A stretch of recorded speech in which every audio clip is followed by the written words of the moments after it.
Or she used up Diamond just walks up and dashes away. So it's a Jin? Alright, they're chilling. At this point, you know, I feel like Team Fit, it's not going to land there. You always got to catch your breath when that hook is thrown out, you know? And nail biter. Yeah, it is. And for Team Vamos, they're feeling it. You know, they're biting the nails right now because of just how much of the scaling is happening for RQHoshi, and it's not happening for them. They definitely great, but then honestly, with this kind of lead, he gets blown up so quickly too that he's just kind of out of the picture. There he is. So he does show himself, but that tier 2 does go down. Yeah, and there's no trade on the board right now. RQ just cruising through some of these great moves from Zorn, though, to actually just space away from these hooks. He's going to have to right now. He's also going to be the one front side alongside with Smooth. We'll so in. RWM already. Sony Warlord in the back. Dyron popping a vengeance, but Nets will be able to deal with him. Zorn caught in the midst of it all. Skylar will be able to jump in. That's a buddy. But for some... Enoch tries to go for the flicker play. Doesn't get it. It was together with Rins. It was a flicker slow, but it was not... They take care of it quickly. RQHoshi, they lost the objective, but they'll win that fight on exchange and really just kind of negate the push that was coming through with that Lord. But Chibi, you know, against it, able to secure that at least for now, but they are going to lose the tier 2 now in the mid lane. Right now, RQHoshi pulling very far ahead, 6K up now. All right, nice. So this is the part of the game where we actually get to talk about the pattern. It's a pattern anymore. You know, game 1, you'd be like, all right, you know, might be lucky. Game 2 happens all over again. He got stopped 10 minutes. Game 3, they're winning. And it's slowly that was the one for a win. Can we count that? If we do, that's 2. All right. We can count that because even when Chibi is down, he's still able to actually go and go for that retro. You got to be able to respect that, and that's also why they use prioritizing the studio. This is one of the heroes. You know, before it was, you know, the Lings and the Hayabusas that really helped you do that. Well, now Studio's the flavor of the year. It might buy Team Vamos enough time in this game number 3 where they possibly turn the tide. And honestly, for Netker, then they might be able to shred down some of that front line in a couple minutes. You know, they still got to buy some time. They're not really in the fighting form yet. The team in danger, and an opportunity for us to get crashed down on, especially that there's a guy to contra across from you. That's I think the question that Team Vamos has to ask themselves, because that could change the course, obviously, of the series, where maybe they decide to let it go, and then they have to defend. Or Enoch is going to do this all the time. You miss all the hooks you don't take, pretty much at this point. That's true, you know? No one I think they should be the Suyo hasn't revealed himself in a while now. That's an iron hook. Over to Smooth, the Bloody Hunt as well. And Skylar gets a double. RQHoshi, they take control of the game. He hasn't been landing the shots, but once he does, it looks like it might be game over. Might be game. Anyways, will be dealt with, but that's just one. There's another wave in the bottom lane. RQ looking for a Warlord with a splash of damage. In the mid lane they go. Base turret gonna be taken down slowly but surely. Warlock in the game, and RQHoshi will say, we are happy with turret number 3 in the mid lane. We will go to the Lord. They'll contest things out. They got a nice wave pushing up top. But it's that hook that still set things up, starting the fight. And you mentioned it, Chibi was in position. Hey, I would be lying if I said I was You know what?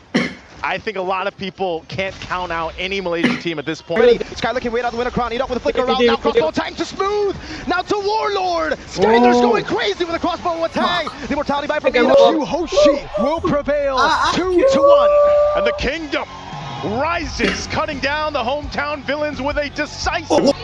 A phenomenal performance from both the high highs and the low lows of Vamos. When they get rolling, when they have the momentum, you see a 10-minute game. But when they don't, you see game number 1. To be fair, he still was able to secure the objectives a bunch of times, but that didn't make much of a difference. Skylar being online and just looking for all the targets and constantly being able to probably going to come in later, just having, which supplies a very similar thing to what the Cho supplies for them. Plays for his team. Just Edoc's mere presence on the map. It felt like Sorn wasn't able to do Sorn thing. The brushes, the it didn't feel the same. They were so restricted in terms of movement, and I think time because they're dropping to the lower brackets. So that's quite a lot of games. But before we even talk about RRQ, where again they did phenomenally well, and Skylar's won that game. Probably has the fastest Trinity build that I've seen in a while. Like usually we see it in 8-9 minutes. I feel like he just finished it as well as 2 members of RRQ. The Kings of the Kings has just dropped the anti-hero to the lower bracket. And with me here from RRQ, we have Sutsujin and Dairen. Hi guys, how are you? Are you guys tired? Because you guys won. You know what, I agree. If you win, you are not tired. Okay, maybe you guys can take me back to game 2. Sutsujin, what happened in game 2? Did you guys actually expect to lose against just a lot of misplay, I think. A lot of misplay. Yes. How did you guys discuss backstage to bounce back for game 3? Our coach just tell us to reset. Don't need to think about the pause and just go on. Okay, I like that. Now, Dairen, I have a question for you. We all know that RRQ Hoshi was the first team to qualify for knockout. So you guys actually had a break, right? What did you guys do during your break?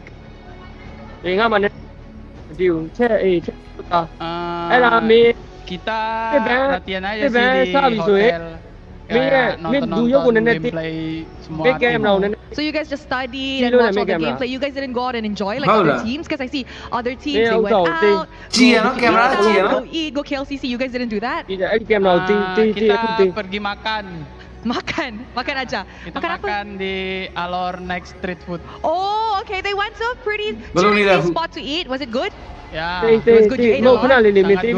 Makan banyak. I feel like now in this match, we don't really see Ling much. And if we do see it, it's a 50% chance of winning and losing, right? So what made you guys pick Ling? We already training Ling so many times, so that's why we confident to play Ling. Oh, that's why you're confident to play Ling. Will we see any other like good or unorthodox pick from you in the jungle? Yeah. Confirm. Okay, Dairen, the upper bracket. Who do you want to lead, Dairen? You want to lead Team Liquid Indonesia or Team Spirit?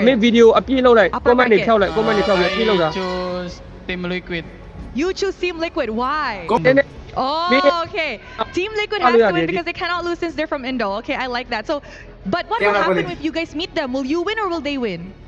Bila jumpa di upper bracket, siapa mau menang? I'm confident. You're confident? Yeah. Berapa persen confident? 95%. 95% confident that he will win up against PLID. Okay, so Sutsujin, before we started the game, right, we saw a quote from you that the only person who lives in Malaysia is actually Smooth. Why do you miss Smooth? Was very nice to me back then at AG. Oh, he was nice to you? Yeah, he was very nice. He takes care of you well. Yeah. So, now that you just met Smooth in the international scene, how was it like? Now he's in the lower bracket. He only has 1 life left. Any words of motivation for your old friend? I think just good luck on lower. Good luck and just, keep going, right? Yeah. Okay, one last thing. Sutsujin, the reason why you're playing so well today, I heard it because you have a special buff. Mom?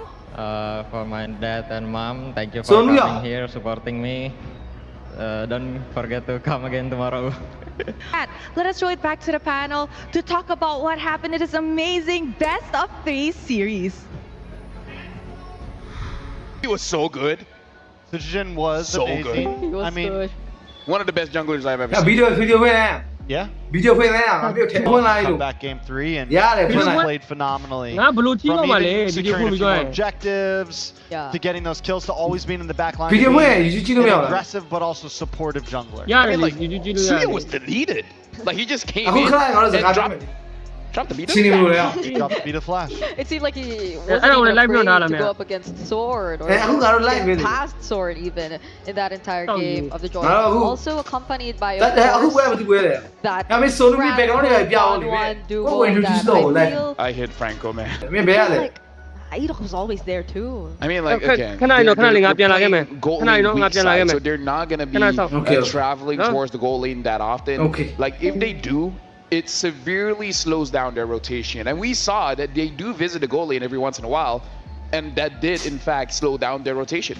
You know, I think where the Franco poke and check bushes, they had no way to bush check at all. I mean, there was no long-range poke on their team at all. So pretty much you're either going into a bush and risking your life, or you're just not checking them. And once the fear of Franco gets put in you, once a couple hooks land, then you could already see Vamos was even getting more and more nervous and just constantly giving up space. Can I talk about the timings here? Because Skylar completed his 3 items in 7 minutes and 30 seconds. Now that's fast, and to put it into perspective, Nats finished his 3 items in 10 minutes and 57 seconds.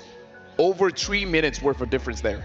Yeah, and I think at less than 5 minutes into the game, or at 6 minutes, we've seen the 2K gold lead between our gold laners just keep on growing. And I really agree with what Trex has mentioned earlier about Rain. It felt like they always had to fight against RRQ head on. They always had to put themselves out there. But RRQ were okay with that because 1-1 likes melee targets. I mean, let's talk about the real manipulation as well. Once Vamos feels like they're in an okay positioning, all of a sudden Eve is there and it's like, you think you have good positioning? No. Right? There's no such thing of good positioning here. Yeah. When you're up against these heroes. And I think that was definitely, like I said, RQ, their draft right now feels very comfortable, and they're not willing to, I mean, they're very willing, Kescuty's very willing to kind of break the rules a little bit, throw in something like a Franco, and that's where we're seeing so many teams shine, where they're able to throw in that one hero here and there that shakes things up, as long as it works, and RRQ knows how to make it work. Yeah, it's honestly RRQ Hoshi, whose lineup really thrives in like all those AoEs, all those to just zone out and provide the box for their other members. And so they were really able to play around that, just that. So Team Vamos, it felt like their most crucial condition in the early was denied completely by RRQ, simply because they couldn't set things up. If they, as you've mentioned, just coming in from all types RRQ. of things, you know, we saw it happen at GB very early on when a fight could have gone to them. But before we get to that, MVP is going to be Skylar once again, 5-0-6 on this 1-1. And this has become, I mean, right now I feel like he's one of the other things that would be considered meta instead of the Granger or something like this. And the team has faith in it, and he looks good on it. He doesn't exactly need to... During the entire series, you know, and I think against a lineup whose heroes are very high in terms of mobility, it wouldn't be another thing, I feel. Like from Team Vamos' side, you couldn't expect anyone to just penetrate the back lines of RRQ Hoshi and hunt Skylar down because they're gain no access. Some interesting interaction here. So when Eve uses the real world manipulation... Oh, she has the real world manipulation up, then she gets stunned. Because I saw the Gato Kacha land the Avatar of the Guardian. I don't know if Warlord just canceled it early or that attribute of being CC immune is not registered. It's exclusive to Eve. A lot of Valentina into Eves, but I just saw that interaction. I'm just wondering if that is it, then that might also be the weakness of a Valentina, where just because you're going up against Eve doesn't mean your real manipulation is free. Again, speculation I need to test out for myself. You know, in what's fights, because when Franco hooks, everyone wants to close in on whoever he hooks. Warlord drops the real world manipulation, and now we have a good clean fight where we can actually, you know, go back and forth. But from that fight on, I don't think Warlord was ever able to get it again.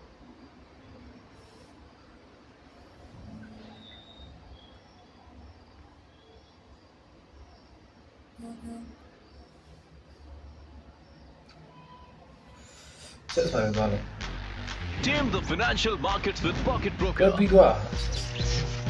Act like a bull. Feel the uptrend.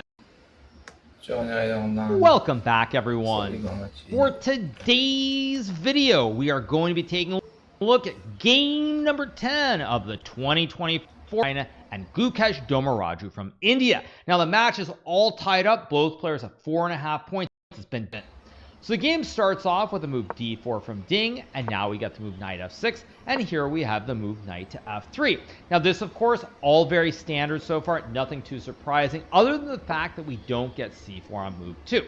Now early in the match, I believe it was in the third game of the match, Gukesh actually with the white pieces played d4, knight f6, knight f3. Wasn't really sure why he did that or what exactly it avoids, but it is what it is. So we get knight f3. Gukesh plays move d5. A little bit of a surprise to those of us who are watching because, frankly, in my opinion, when you play the London system, one of the biggest advantages is that it is a big surprise. But in this case, it cannot come as a surprise because he's already played it in this match. So after bishop to f4, we get we did play the move c3 here. We got, I believe, bishop d6, bishop b5, and knight c6. The game would end in a draw. It was the one moment. It is what it is.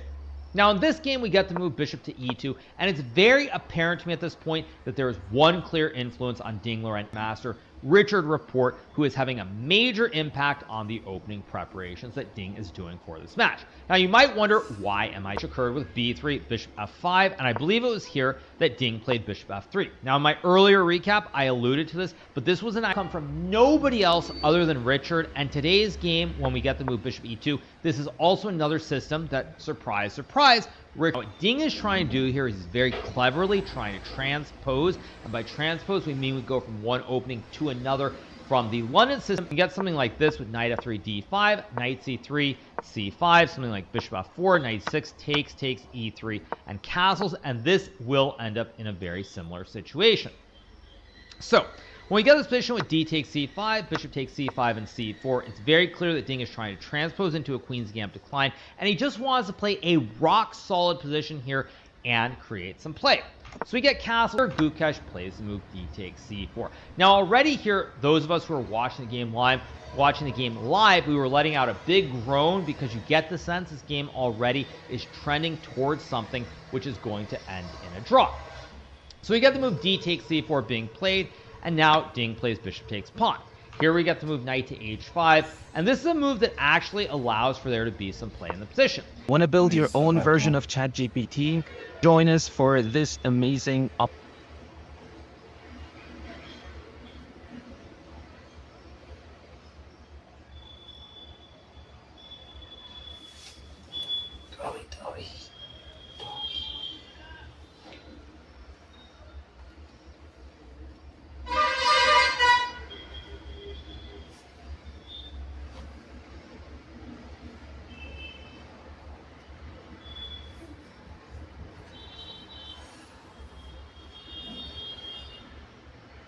Now the game continues with knight c3, and here Gukesh plays the move d takes c4. Now already here, those of us who are watching the game live, we were letting out a big position.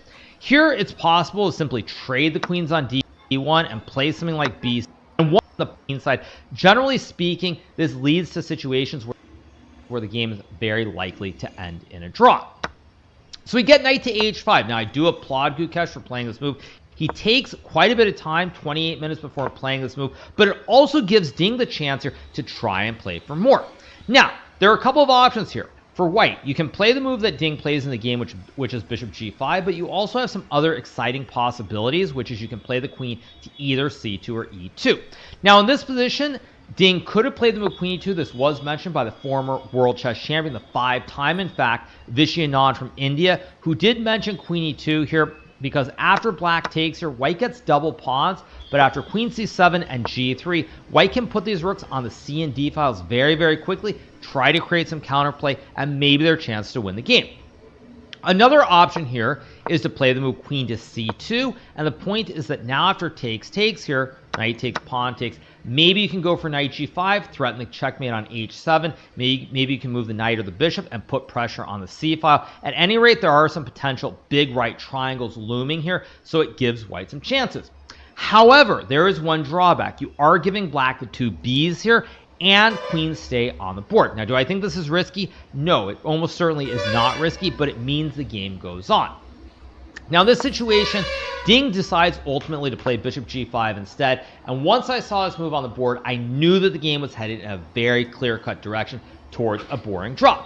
However, I did learn my lesson from the other day when I started my recap early, and unfortunately the game continued on, and we had to sort of eventually end the recap. We sort of pre-moved it, as they would say, and I wasn't very happy about it. So that's why when this move was played, I did not start my recap, but I was already thinking about doing it for you guys out there.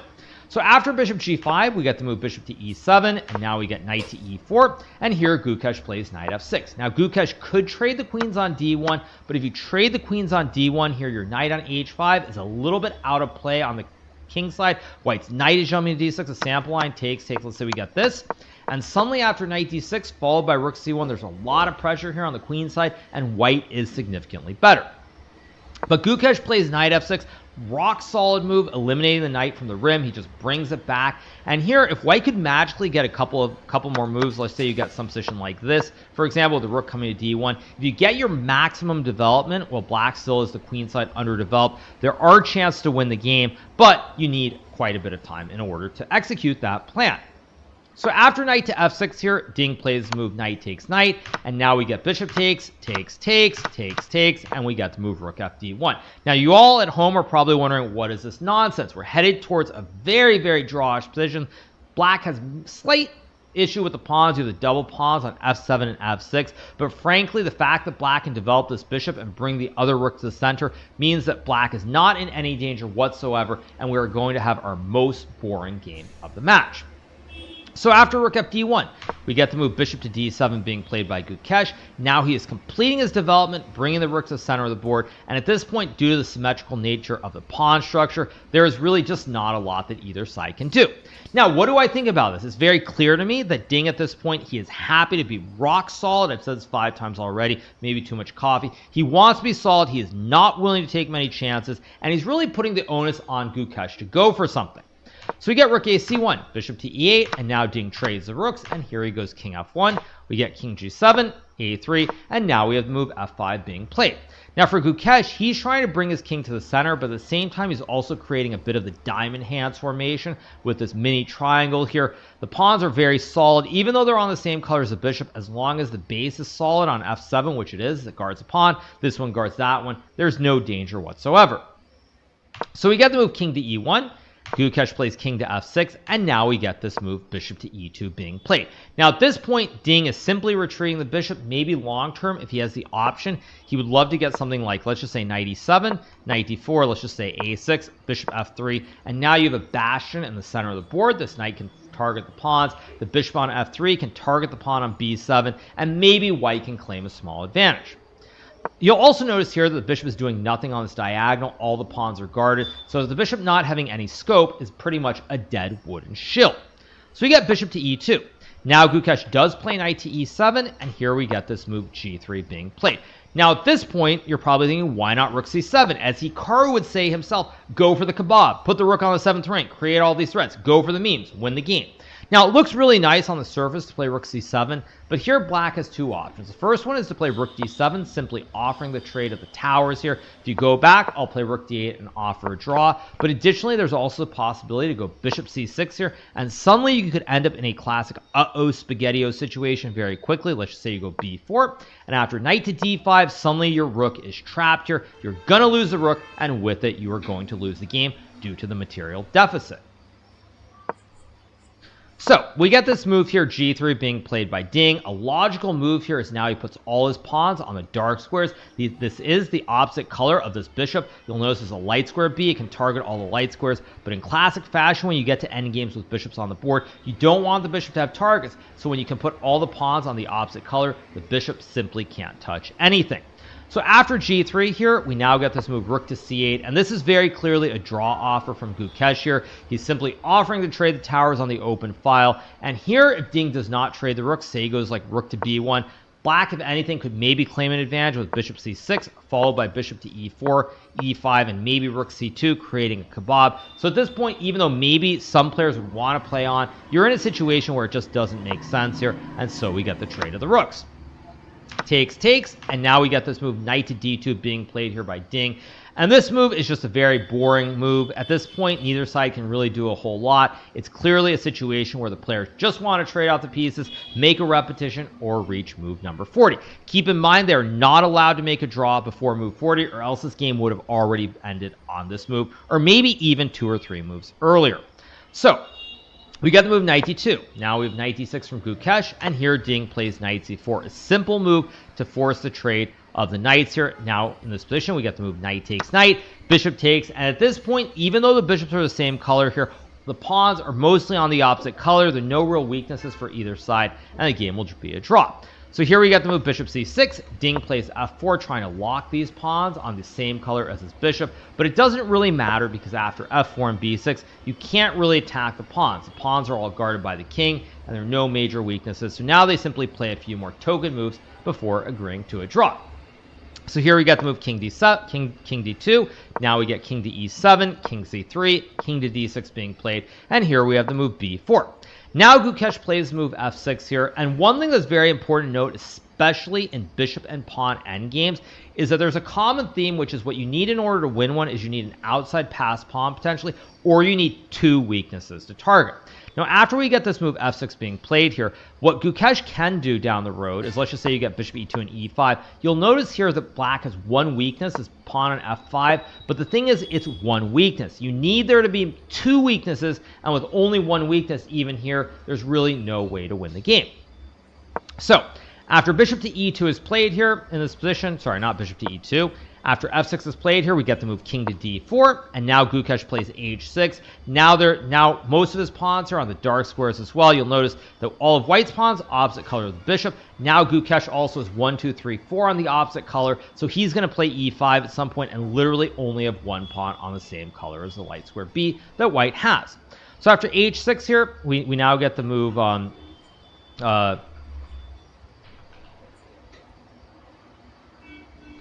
One second, you guys, trying to figure this out because I don't have the right 33rd move. 1 second. In this position, I believe that we get this move bishop to b3 played here, and now we get the move bishop b7, bishop c4, bishop c6, bishop b3, bishop b7, bishop c4, bishop c6. Sorry, you guys, the notation I had was wrong. I had bishop to b6, not bishop to b3. My bad, you guys. Sorry about that.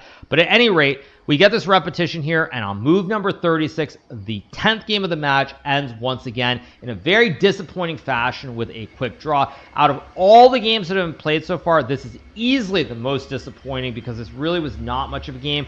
Very early on, we knew the game was going to be a draw and what to do about it. So, the game ends in a very, very boring draw. Not a lot to talk about, frankly. I could try to stretch this out, make some 30-minute recap by trying to create some drama about it, but ultimately just not a very exciting game. So what are my big takeaways from it? Now, since this game was so short,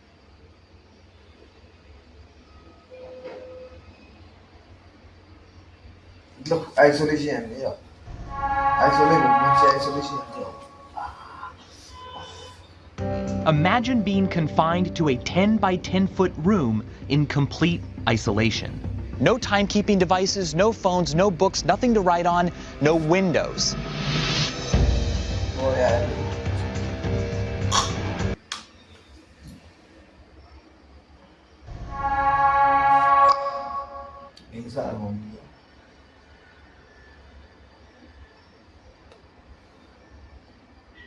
Kfl, the Dynasty Enders made history, toppling the undefeated.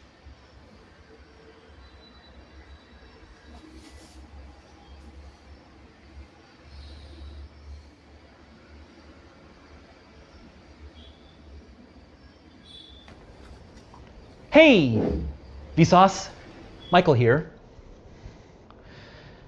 Not knowing what to do with your hands, or offering a handshake when the other person offers a fist bump.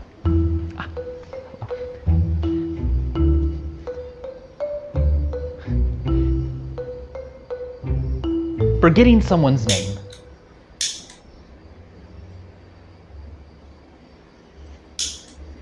Not having anything to say and forgetting your phone at home so you can't be distracted by it.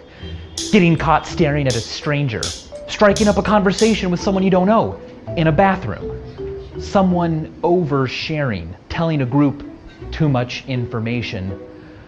overhearing a couple breaking up, noticing food in someone's teeth, but not telling them, and well, now it's been too long and bringing it up would be weird. Smelling a fart in an elevator that wasn't yours, but well, now you can't even react to it or mention that you've noticed it or pretend you even know what a fart is. All of those things are awkward. We don't like awkwardness. It makes us uncomfortable, cringe. But what is awkwardness? Why is it good? And who is the main character of the universe? To really understand awkwardness, we need to put it in context with the entire family of forces that guide social behavior. Think of this sheet of cardboard as a list of all possible behaviors. It's not infinite because of the limits of science and biology. You can't move faster than light or be in two places at once. You can't wear pants made out of molten lead. Next, there are legal limits, the laws of the state. They delineate what you agree not to do, lest the authorities punish you. Murder, stealing, speeding. What's left is molded by the finer tool of social expectations. It's not illegal to chew with your mouth open or not cover a sneeze on a crowded bus or act disrespectfully, but it is frowned upon, punished not by the police, but by social ostracism, public opprobrium, being called rude, gross, mean, annoying. Awkwardness is the finest tool. It sands social dynamics by smoothing out what even etiquette doesn't rule on. It's not a violation of the laws of physics to accidentally hug someone for longer than they expected. It's not against the law either, and the etiquette for how long a hug should last isn't black and white. But it is awkward. Like touching a hot stove or getting a parking fine or losing friends, awkwardness nudges us to avoid certain actions in the future and smooth things out when they happen. People who demonstrate self-consciousness when needed are communicating cooperative intentions, which helps them get along well with others. It's no coincidence that brains susceptible to feeling occasional awkwardness would become so common. They're successful at cooperating, at social life. Feeling awkward shows that you understand and are keen on smooth social exchanges. Now, too much or too little concern for social rules isn't healthy, but research has found that just the right amount is great. When a person shows remorse or embarrassment or awkward discomfort when appropriate, others perceive them as being more trustworthy and their actions as later.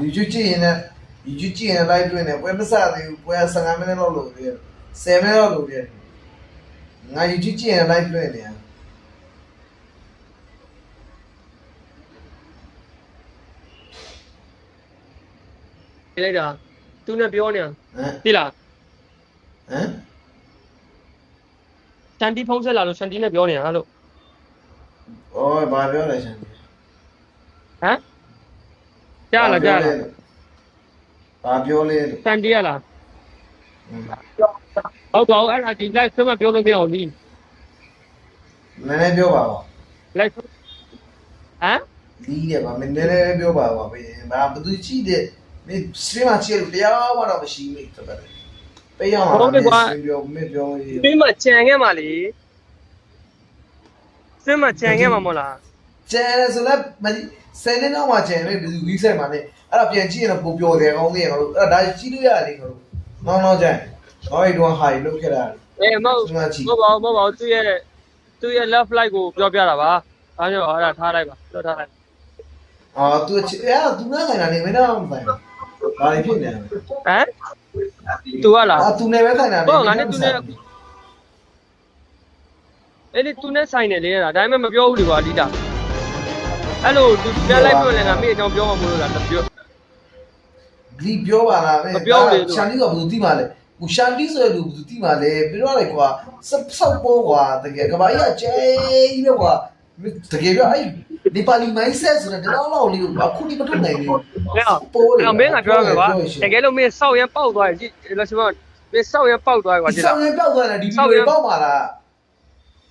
哎，危机干嘛没？爆嘛了？没什么，那东那老家不都没危机嘛？超波那里哇，那少爷爆不说，爆开了哇，没少爷爆的讲了嘛，你爆东呢，零那个老西啊。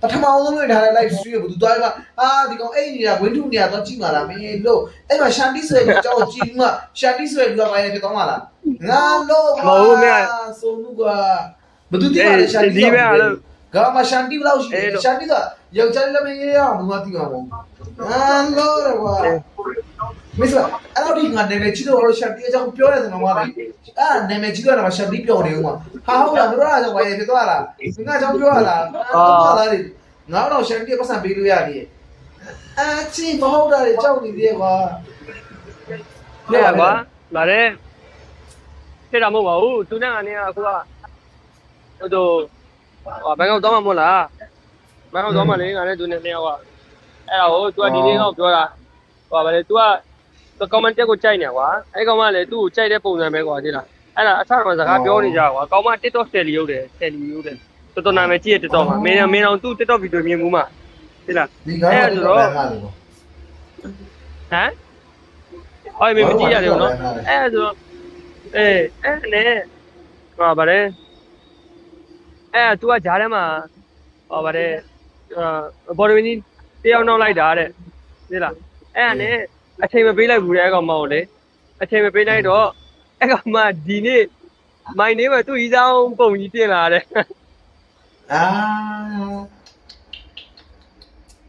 ဒီနေ့တိုင်းအတူနေ့တိုင်းဖုံးပြောရကွာတိလားကောင်မဘယ်လောက်ထိပြောဆိုတီဗီကမဟုတ်ဘော်ဒ်ဝင်းကြီးချစ်ဖို့ကြောက်နေလိုက်တာတဲ့အဲ့လိုတော့မီးတဲ့ကောင်မကွာတိလားအဲ့ဒါနဲ့အချိန်မပေးလိုက်လို့တဲ့ကောင်မကွာအဲ့လိုမီးတဲ့ကောင်မကွာတိလားအဲ့လိုကြီးလောက်သွားဟိုကောင်ကလည်းတီးရကွာဟိုကောင်ကနည်းနည်းတီးရမလားအော်အခုငါ propose မလုပ်သေးဘူးပေါ့နောက်မှလုပ်မယ်ဆိုရင်မှ तू ဒီတိုင်း relationship ကိုတီးရမလားဒီတိုင်းဟို friend ဆုံးမှာပဲထားတာကွာတီးရမလားfriend ဆုံးမှာပဲထားတာအဲ့ဒါကွာဟိုတယောက်ကဒီနေ့ပေါက်ခွဲယူအင်းလာကွာကတော့ကြည့်ရကွာဟုတ်တယ်တကယ်လည်းဟုတ်တယ်ကွာမိုက်တင်းမှာထားလိုက်အောင် तू တယောက်တည်းမြင်ဟိုတီးရမလားfriend နေပဲဆိုအဆင်ပြေကွာငါသူ့ကောင်မနဲ့ friend နဲ့ငါမရှိဘူးအဲ့ကောင်မနဲ့ငါ friend မရှိဘူးကွာငါကြည့်အောင်ကြည့်လို့ရကွာ public ကြီးတင်ထားကွာတိလားဒါဆိုကောင်စိတ်သက်ဆောက်ရင်ကြတော့ထိုးကြစိတ်သက်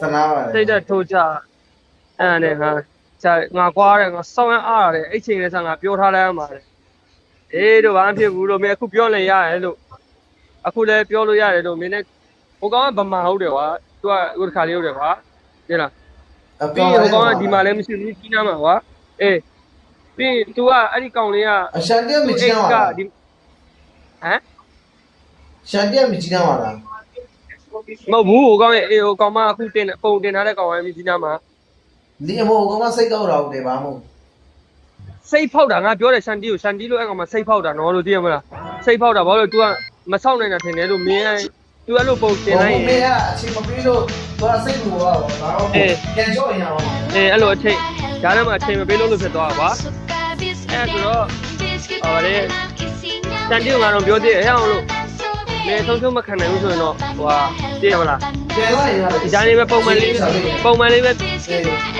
ပြောနေလို့ငါပြောတာကွာအဲ့တော့ဒီကောင်တော်ပြီးတဲ့ public ကြီးတော့တင်ထားမှငါအဲ့လိုလိုက်မလူကြည့်ဘူးလေအဲ့လိုပြီးရပဲလို့အဲ့ဒါလည်းပြီးရပဲအဲ့လိုပြောတာအေးလေအဲ့ဒါလည်းပြီးရပဲဆိုရင်ထားထားလိုက်တာဘာလို့လဲဆိုအခုငါတို့တော့ကကြရင်သူတယောက်တည်းနေရတော့မှဒါဆိုအဲ့တော့သူအခုအေးတဲ့လှုပ်ရှားလိုက်အောင်မယ်သူလှုပ်ရှားမှာတဲ့အေးလို့ပြောလိုက်တာဟုတ်လား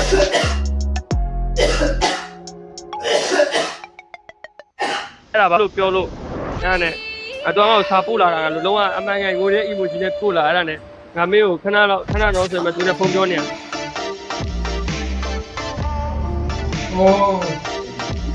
င်းလို့အဲ့ဒါဟမ်အဲ့လိုဖြစ်တာဟုတ်တယ်အဲ့လိုဖြစ်တာဟုတ်တယ်အော်ဝါကဘက်ကဘာဘယ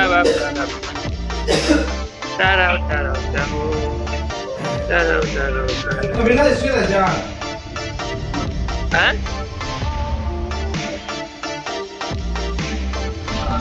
ကြားမှာပဲအခု game ဝဲကြည့်တော့မင်းအဲ့ဒီအတန်တွေရောကုန်ကြားမှာငါ game ဆော့ရတယ်ကြားမကြားရဘူး game ဆော့ရတယ်တော့ game ကြည့်ရတယ်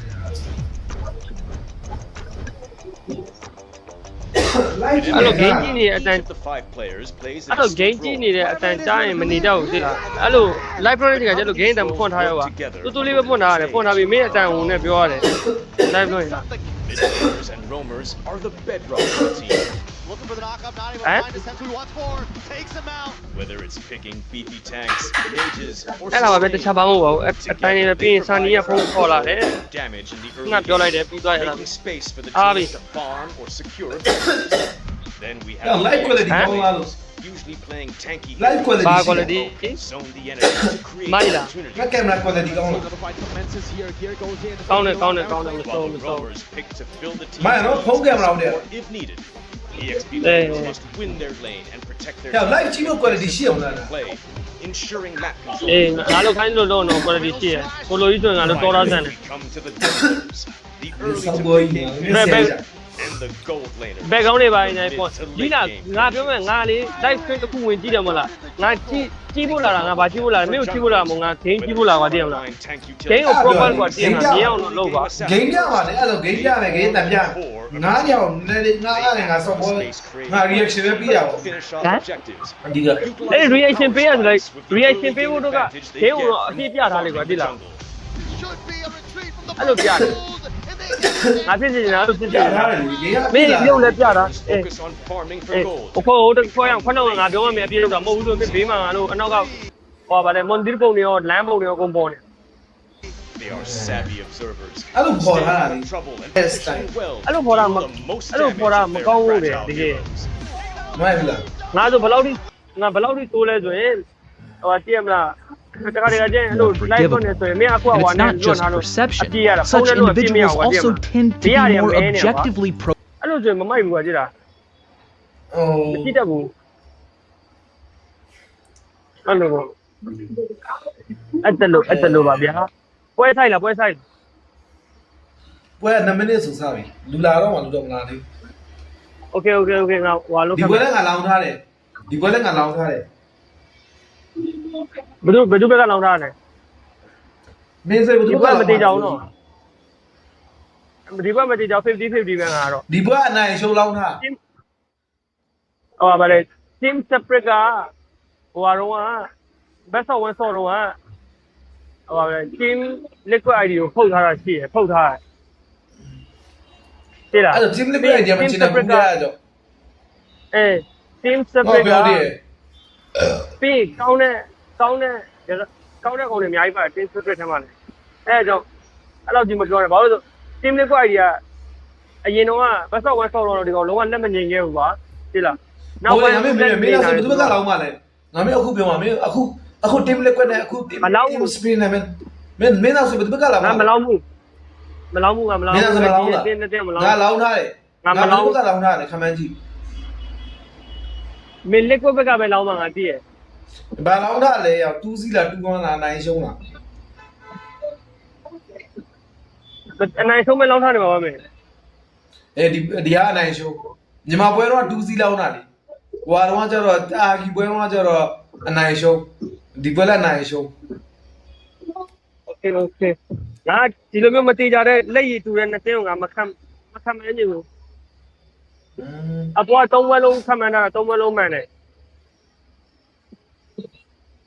ဟုတ်ပြီမနေ့ပြန်ဆိုရင်ကွာငါမခံမှန်းရဲဘူးကွာသိလားဟောလို့ဆိုရင်ဖဲကွန်နဲ့ fantastic on နဲ့ကွာ fantastic on နဲ့ PH နဲ့တွေ့မှာကွာနှစ်တင်းလုံးကလက်ရည်ကတူမတာကိုမနိုင်ပဲသိလားသိမလားကိုမတာတူမလျှော့ကွာdrop in နဲ့လဲ star sign တော့မှာကွာသိလား drop in ကောင်းလို့နိုင်မှာကွာသိလားမြန်မာလဲ drop in အသာရရင်အထက်စီရဆော့မှာတပွဲလုံး fantastic on ကလည်း drop in အသာရရင်အထက်စီရဆော့မှာအဲ့လိုမျိုးနှစ်တင်းဆိုတော့ငါမခံမှန်းချင်ဘူးလို့အတင်းနေရကြားလားပြောကြားတယ်ကြားတော့ဒါပေမဲ့ငါတော့ liquid ဘက်ကလောင်းလိုက်တယ် We got a big match coming up. We do have a big match. But before we talk about that match, we got to remind you guys, Qiddiya Gaming and Esports District unites gamers, communities, and fans across all genres and walk of life. Qiddiya has been helping out Mobile Legends Bang Bang grow internationally. Thank you very much to Qiddiya. And we also have something very special here. Very special. I downloaded it myself, but so far I haven't been playing it just yet. Magic Chess Go! We even talked about it earlier. A multiplayer strategy game. Soft launch in Malaysia and Singapore. Pre-registration is now underway. Other regions as well. This is all about strategies. It's about finding the right combination of your units to become the strongest board to beat everyone else. So I invite you guys all to download Magic Chess Go, especially if you guys are from Malaysia as well as Singapore, where it is available for us to try it out. And let me give you guys a hint. Probably gonna need some professional players in that game as well. It's the perfect game for me, for an old man like me with like fingers that are moving slow now. Arthritis is kicking in. It's very macro oriented and not as micro oriented, right? So if you are having trouble Mobile Legends, over to Magic. I just don't know why saying that he was remember that? That says a lot. He said it the other day. That was MPL season တော့လည်းကြီးခဲ့ရပဲဒါပေမဲ့ငါပြောတယ်ဒီဘက်ကနိုင်သွားတယ်ဒီလားဆိုရင် lower bracket ပဲကြောက်အောင်ပါဒီဘက်ကျရင်တော့တခါ lower bracket ကြောက်တော့မနေ့ကငါတသိန်းပြန်ကြပါလိမ့်ဒီဘက်ကပါနေမြန်မာပြောနေ No Indo You said Indo fan box Dude we just keep on changing our names ဟိုပါလေရှင်းတော့လုံးနေကွာဒီလားဒီအာကျူတက်ဆိုင်ကွာတင်းမျိုးကတော့မတက်တော့နဲ့ကွာဒီလားအဲတင်းမျိုးကလည်းအာဖဲကုန်ဒုက္ခပေးမဲ့ကောင်ကွာဒီလားအာကျူလည်းဒုက္ခပေးမဲ့ကောင် They're like no way one shot uses the fan လို့ they let go of the fan အေးမင်းတော့ရှုံးမှရှိတာလို့ဒီဘက်ရှုံးပါလို့တင်းမျိုးက မိတ်စပတ်ဒီရှုံးမှလာငါတော့လေရောမင်းကရဒီဘက်ရှုံးနေတယ်မင်းက9000လွဲပေးရောခိုင်းဝင်တော့ Oh wait I should try အဲ့တော့မင်းထည့်ထားတဲ့ကောင်တွေကရှုံးခိုင်းပါမယ် Wait May sabang along with the game, no one saw them. Not bad. Imagine a world. Imagine a world where TLR gets to meet up against Team Spirit in a rematch where this time TLID is that the fan to let one shot use. However, Hicomania as well has been showing an amazing battle so far. Yeah. Will TLID this time be able to conquer Team Spirit? I think they should. I mean, the last time they did, they let go of the Fanny, but it's not just that. They had literally little to no crowd control. They had the Fovies on the XP lane, if I'm not mistaken, and the Gato on the roam, or yeah, was it the Gato on the roam? So either way, however the draft went, to kind of throw something out there is that's the first time Team Spirit has ever beaten a Filipino team. It was a best of one, so for me it's still not completely yet, but them beating TLID today would be a big statement for even though they had wonderful placement back in M5, they were not able to get a big win against the Indonesia team, so that's what I would love to see from them today. On the board, to see right? I mean, they've been improving, right? They've been improving every single time. And now, personally for me, they're a big threat. But we were able to talk to Aaron Shiki, and far from finish, he said, I feel a sense of contentment for reaching the top 8, similar to how I felt from winning MPL and making it to M6. However, when I look at the bigger picture, I feel like it's just the beginning, because until I earn the title of World Champion, there's still more to prove, and this is just a winning mentality. You never feel like winning one thing is never enough. And I like it because it sort of reflects the entire idea of ID or their entire image heading into M6, because they're really, you know them, a young team, a new team. We're talking about rookies. They're definitely eager to prove that, or your capabilities, that you can go head to head up against long holding those national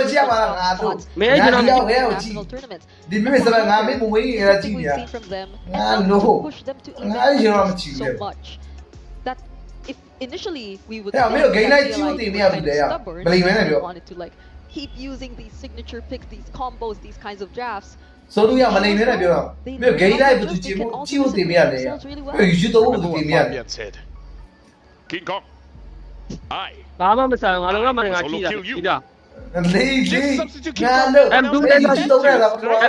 You train by box office of race 3 box office of tax of Hindustan dance 3 dance plus 3 That's what we see champions. It's not just about being here. It's not just about winning a few games. It is about being the best. It's about being greedy. It's about always wanting more. Be like, I have 1 apple, but wouldn't it be great if I had 2? That's the attitude that we have. And now we're going to look at Hiko here. Hiko Mania, having a Savage, being as young as he is. That's amazing. I mean, he lost the game, but still, he got a Savage. It's a statement right there. One of the youngest players, one of 16. the players who historically had a Savage in the world stage. It's just that, yeah, you mentioned it. Probably the moment was too heated, but those kinds of engages and situations. Those that would give them the win, and not just for a moment, but in the long run, in the entire game. And this is Savage. Yep, this was Savage. The lineup that they've been waiting for. Picking up 1 shot, picking up Hiko. And then even Hiko, he's been on the team since the championship before MSC, when they first kind of got first place with him. And he had it then. A lot of us saw it. A lot of us saw the idea of what Hiko could become then. And then now he's finally, it feels like they've really honed in.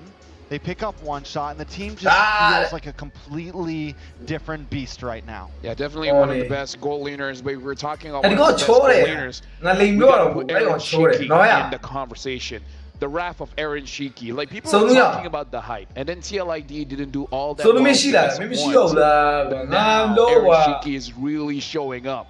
With the Bruno, with the Ranger, it really doesn't matter. Just give Aaron Shiki any kind of hero, and he'll shoot you down. And it's literally Aaron Shiki showing us deep his hero pool. Aaron Shiki is a 5 games that they've played. Aaron Shiki is a different goal later for each. Aaron Shiki is a the Nolan, the Nathan. I mean,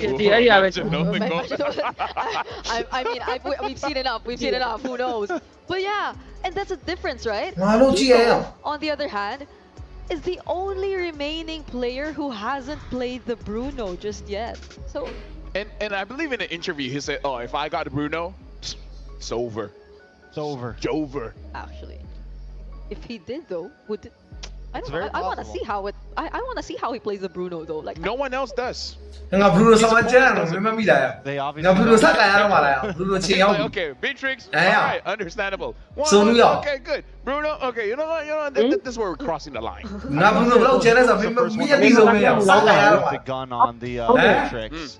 We were all wondering how to deal with the Bruno, and Hiko rushed the Malefic gun.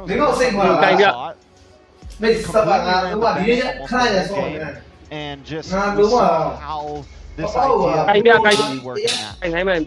You okay with doing Team Spirit? You're okay with doing TLID? You're all good? All right. Alright, because if you're good, I want to introduce both teams on the M6 stage. Entering the stage is the remaining team from the West.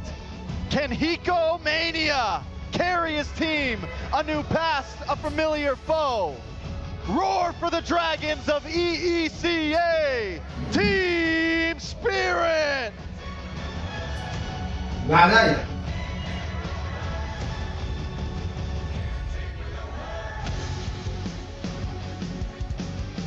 Going up against them is a team seeking vengeance. Can the cavalry charge their way into redemption? Let's go! Team Liquid Indonesia!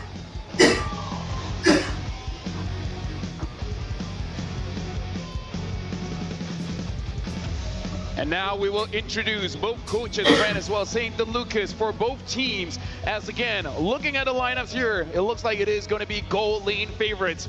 We're going to see how does the coaches from both teams make sure they get the draft that they are able to execute well.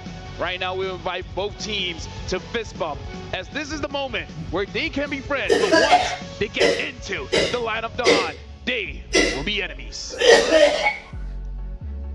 And now jumping in, again, we talked about this. The draft is going to be very, very important.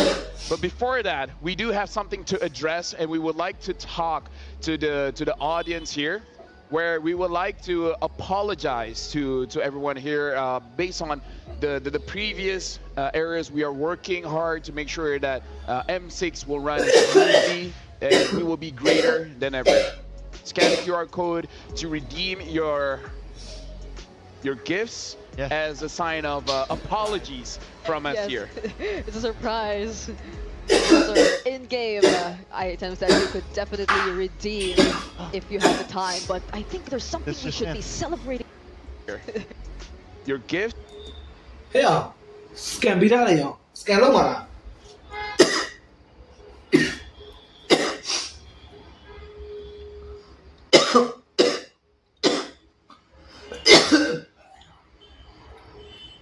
As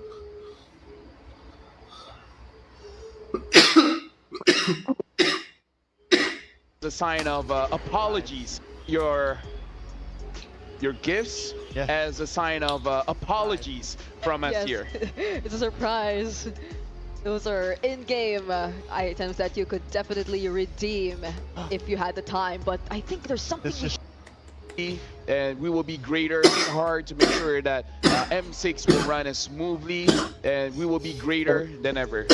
Scan the QR code to redeem your gifts as a sign of apologies from us here. It's a surprise. Those are in-game items that you could definitely redeem if you had the time, but I think there's something we should be celebrating about. Oh, we got a Pachu! We got a new Pachu milestone! Pachu! Yes, the Pachu! Whoa, whoa. Oh! 3.3 mil!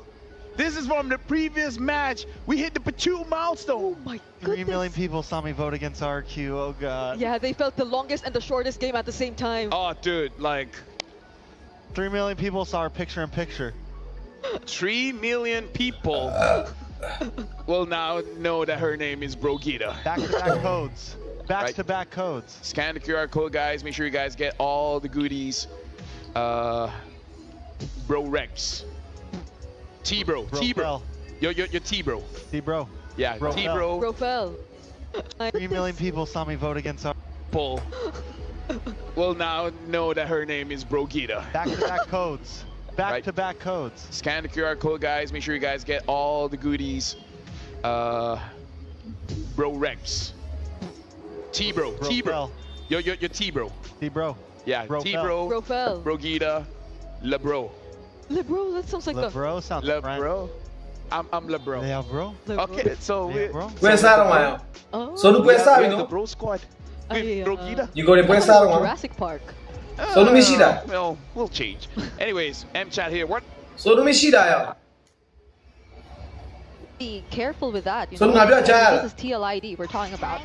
TLID, they have a lot of possible counters. Fanny, Puedes sabe, dá pra sabe, não? but oh, they banned Time to drive the beat and flash. They drop it out. the joy. They ban it out. Suyo open right now. It's been one of the most popular pick ones of today, at least. And I think that could just be the lock on. Bruno is open too. One Shot's had a great job on it, so. Bruno is open too. Do we see Hiko? Finally? What's more important though? Because I feel like Bruno has been getting dealt with. Yeah, but I the agree. Suyo, Yeah. you can build around the Suyo. The Bruno's a bit more like if you don't have a decent jungler, your Bruno doesn't matter.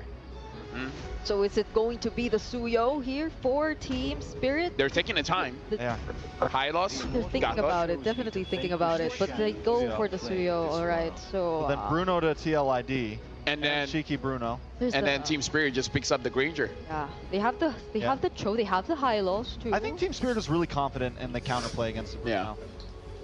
So will they this is Aaron we're talking about though. I think he has a lot to bring out. Aaron. Oh my, it's not the It's not the high loss, it's not the Cho, it's the glue immediately. And it's a nice steal from it's a very good steal from yes. all of Wild Card. So I think it's literally one of the only heroes he played during Wild Card. So now now we get to see him forced into something else. So I think really good drafting from St. Dela Cruz there. Bruno also in. Team Spirit, do they lock in the Granger immediately? St. Lucas, by the way. Sorry, I went full American. It's all right. My mind saw St. Del. Yeah. I should not have called you out. But it's okay. I just heard it. It's like, that doesn't sound right. I should not have called. It's been a long day. We've been here since 1 p.m. 1 p.m. Right. We've been here since 1 p.m. And we got 3 more games to go, possibly. Oh my goodness. Okay, we can go for the mage here. Oh, no. So... Does Yehis, it's okay. So if it's Yehis, I'm not sure anymore. Like honestly, Yehis can just pull off a surprise anytime he wants. But yeah, actually. Or they go jungle right here. Even still open. Yeah. Alpha straight away.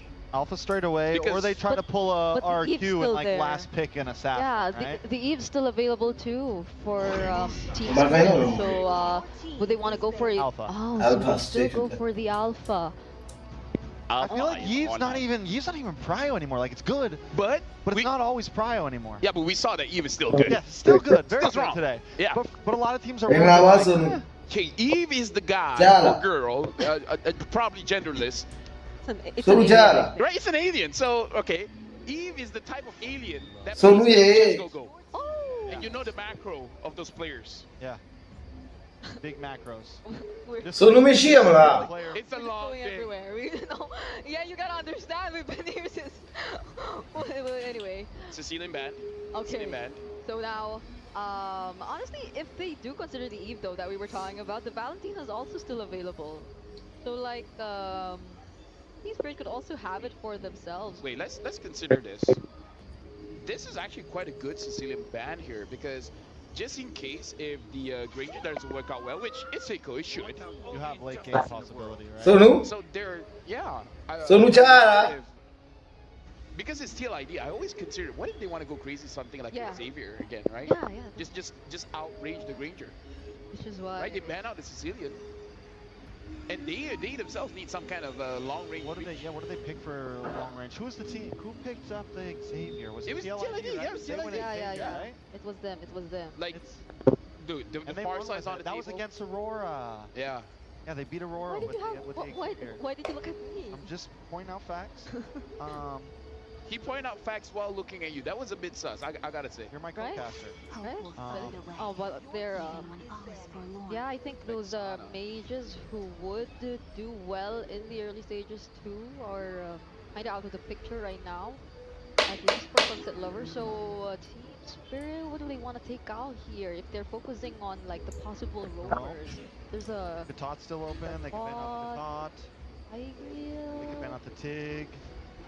Tigreal. Yeah, I feel like the Tigreal will not be fun for the Suyo. Like everyone else might be okay, but the Suyo won't have a good time. I mean, the Cho, we've seen Cho can handle the Suyo quite well.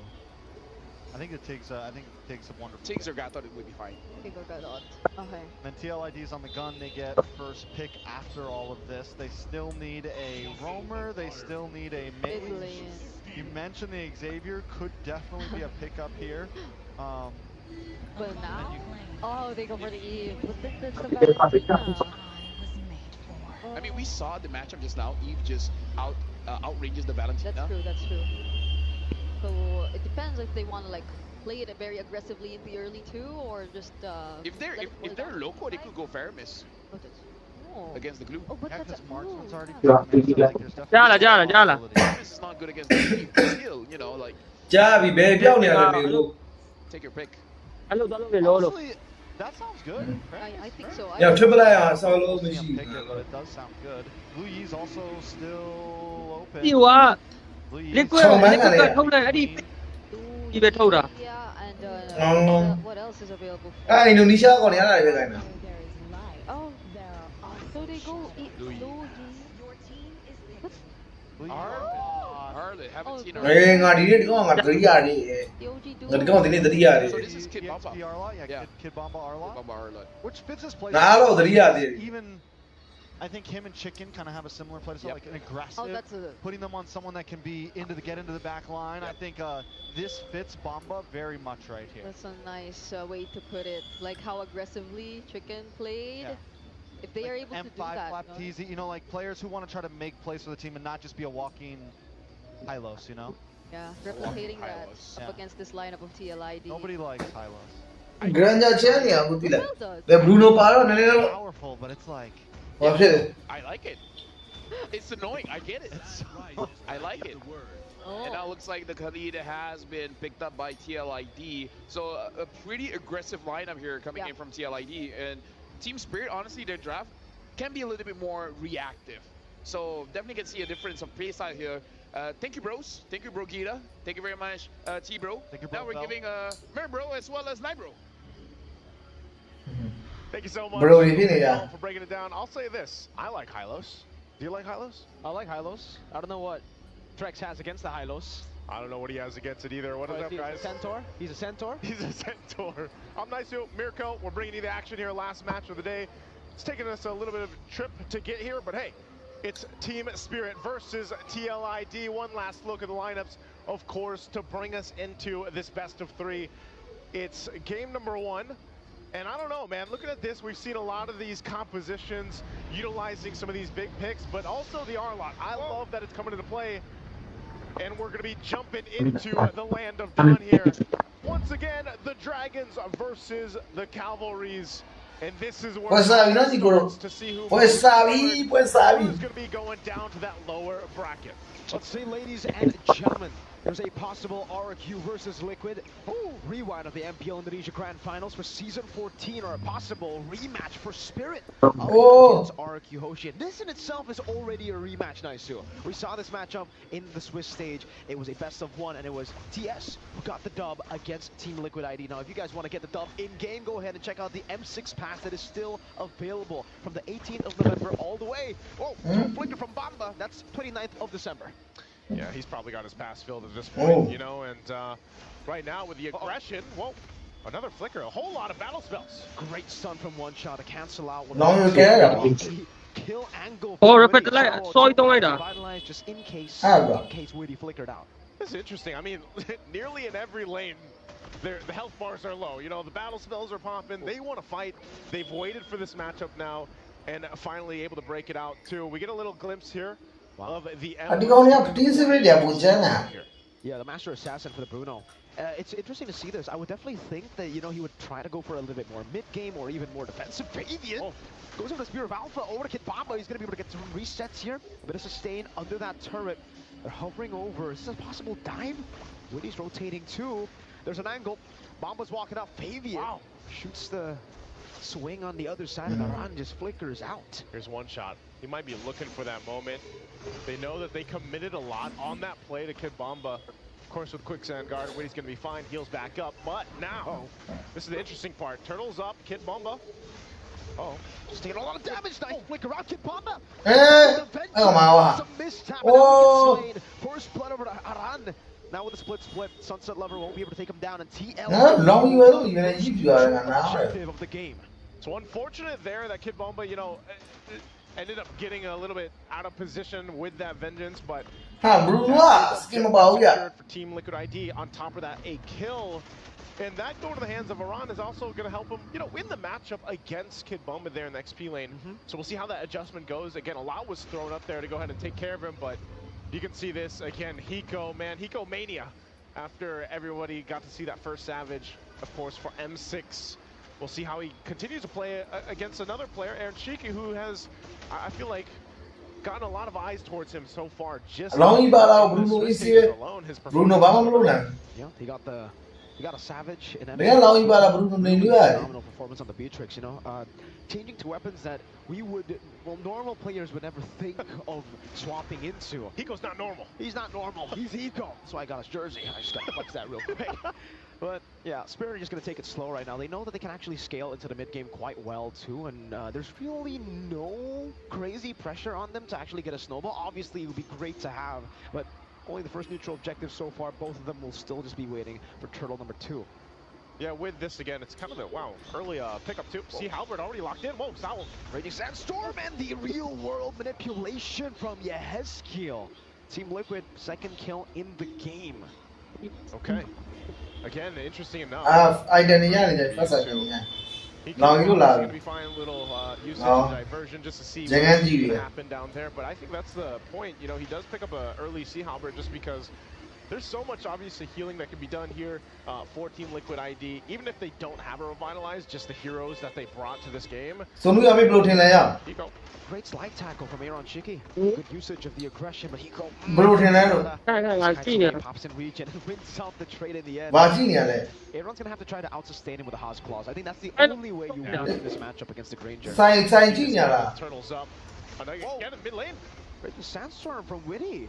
I think that should actually stop TS in their approach towards the neutral objective. Arando trying to cut off one shot from the fight. That's a glorious pathway already used up by Sawa. Witty is chugging the final slash only connecting onto Aran. Baby with the Spear of Alpha. Now the real world. Sunset Lover gets deleted before he can take it. The flicker forward and the slam almost taking him down. That is the to mount him down. Witty with the sword. Bomba still able to survive right now as Fabian dives in deep. Sawa very low, gets taken out by the kill. For the snipe, but he's unable to find it. He went in with a flicker, but he tried to go for the snipe. Get out by the Void Blast of Kfl. And now down to Battle Spell, he's actually going to be just kind of zoned out from the turret. The information's already there. And Witty will just hold that front line. Turret goes down. Aaron Shiki secures it. So now Team Spirit in a position, you know, just in that last, minute and a half or so, they find themselves now down 3,500 gold. They'll have to go ahead and play around the fact that, yeah, they have a Louis Yeep. They can actually use the diversion to their advantage, but it's been really difficult team fights for them, especially when it's just kind of a situation in the mid lane that was forced by Witty. If he goes in with a Raging Sandstorm, now the top side is where they go. But I don't think they're going to really find anything here from Team Liquid ID, as they're very disciplined on how they decide on what turrets to be able to focus on or just get the objectives. But these little things are really starting to stack up now for Team Liquid ID. I don't think we expected a shot at the start of this series, man. Yeah. For Team Spirit, especially considering they have low lead, they have so many ways to walk up. This is a 2-level lead from Fabian. This is MPL Indonesia's usurper. It's Flava Fave. It's Flava Flav at this point. Really just on point. He's not even the one, you know, just getting all the kills, but he's enough to put pressure, and then the rest of the team is the ones capitalizing on it. And Witty is deep into enemy territory here, just providing the information. As the 4 members of Team Spirit have no choice but really just to clump up actually the entire team at this point. Down in the mid lane now. They look like they want to contest, even down a couple thousand gold. They might still get in position for this, but around enough too. Turtle's already gone though. So at this point, Team Spirit just sends up top and they're like, you know what, let's try to get something because it's not going to be the objectives. Here's Witty once again. Wants to go in. I think this is just a bit of a zoning conceal from Witty. Doesn't really want to, you know, force anything here. Again, they got the neutral objective. They are on track to get Aaron Shiki to the power spike way quicker than Hiko. I believe. Oh, Bomba! Again, that's a final slash flicker that doesn't land. This is now the 3rd time that, you know, there's a misinput.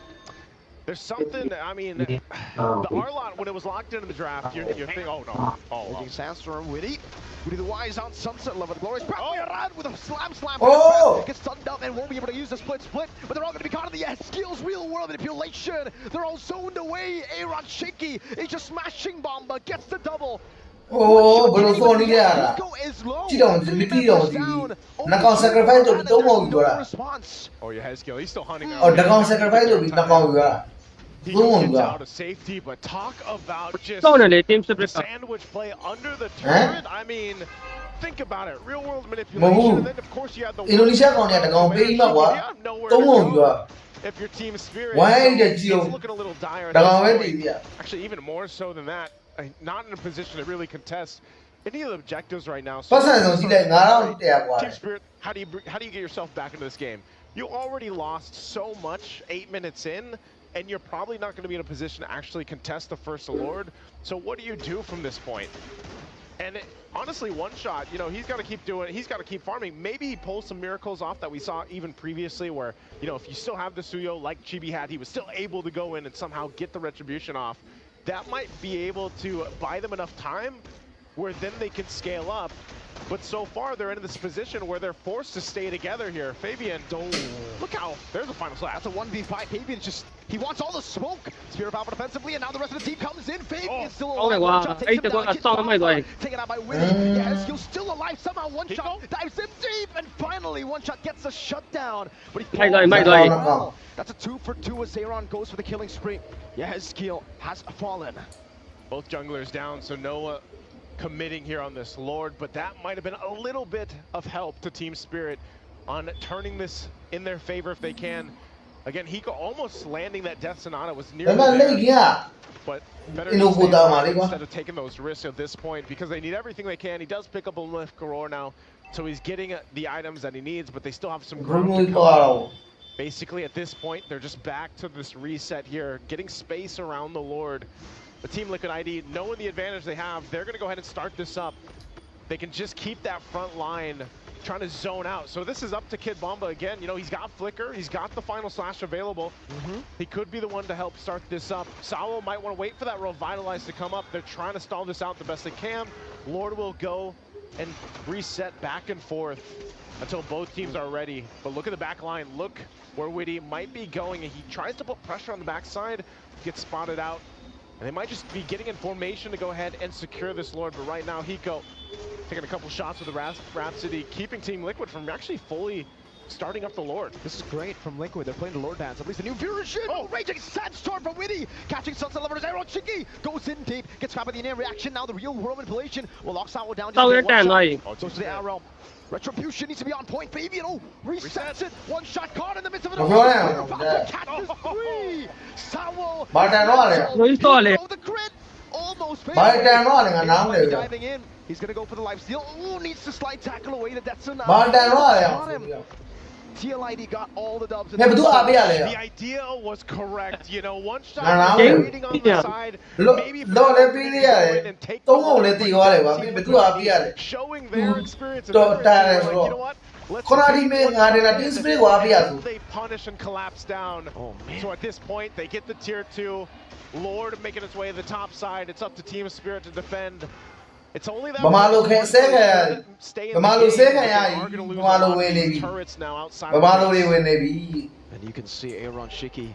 He can already hit the turrets from outside of the range. Yeah. This is the Melfic gun power spike in the 11th minute. Oh, Yin Yang reaction still does plenty of damage, so they still have to respect the damage at least. Reaction is still damaging. Hiko as well has good damage on the Granger, but right now they got to defend against this. The shields, whoa! Yes, the last shot didn't go and clean it up. But they hold on to the base turrets. Shields are down, but Team Spirit buying themselves some more time at this point.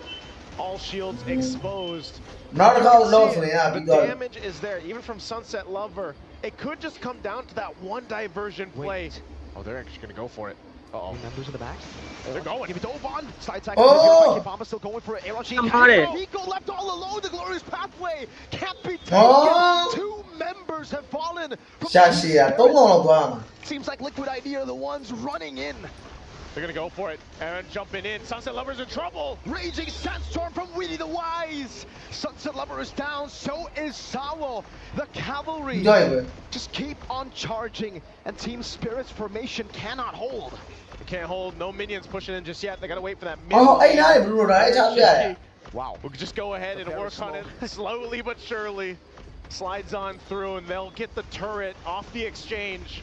Team Spirit, they might be looking for more. Bomba's gonna be caught by the Spirit Valve, and Yehezkiel will just gun them down or drop down that damage from afar. She is caught like Hiko. Tries to go in with a crown from Fabian. Oh, he's ticking down earlier. Hiko still able to escape with just a little bit of HP, and they will be able to keep some of the turrets alive. But in 12 minutes, it's a 10,000 gold lead for the cavalry. Massive, massive lead right now, and it's Team Spirit holding on to their spirit, trying to stay into the game. But it's looking really tough for them to actually turn this one around. Even earlier, that started that whole chain reaction. I'm surprised, you know, Hiko went in with that diversion. They tried to make a play, and even when they had that, I don't think he had the flicker. It was still on cooldown after he was taken out. He just burned it again recently, so interesting how they're going to use that diversion. And I was saying, you know, that might be the move that they have to make. But in that case, that wasn't it. So now they find themselves massively behind. They're going to go it again. Witty. Okay, they're going to go all in onto Witty, but I don't... Oh, Raging Sandstorm, no way! Witty the Wise to survive a 4-man gank. And that was a very, very... No, be there. Split in the back. Aaron Shiki just going to be able to ball him down. Fabian comes in. And they all get popped by the RWM. Aaron's just going. Bruno taking everyone down. Already. He hits almost. The fadeaway. Sunset gets out. Here's the Waves pushing in. They're looking to cap out the game. Mid lane, Fabian. The spear of Alpha. The nail in the coffin for game number 1. A decisive victory. Swinging fast and strong. 14:08 on the clock. A lot here that Team Spirit has to adjust from if they're looking to go game 3. What happened? Very tough. I don't know, man. You know, things just weren't in their favor from start. Let's go ahead and throw it over to the panel to break down a game number 1. Is that new music? There was definitely a nice... that was different. There was a beat of the Flash. That was right.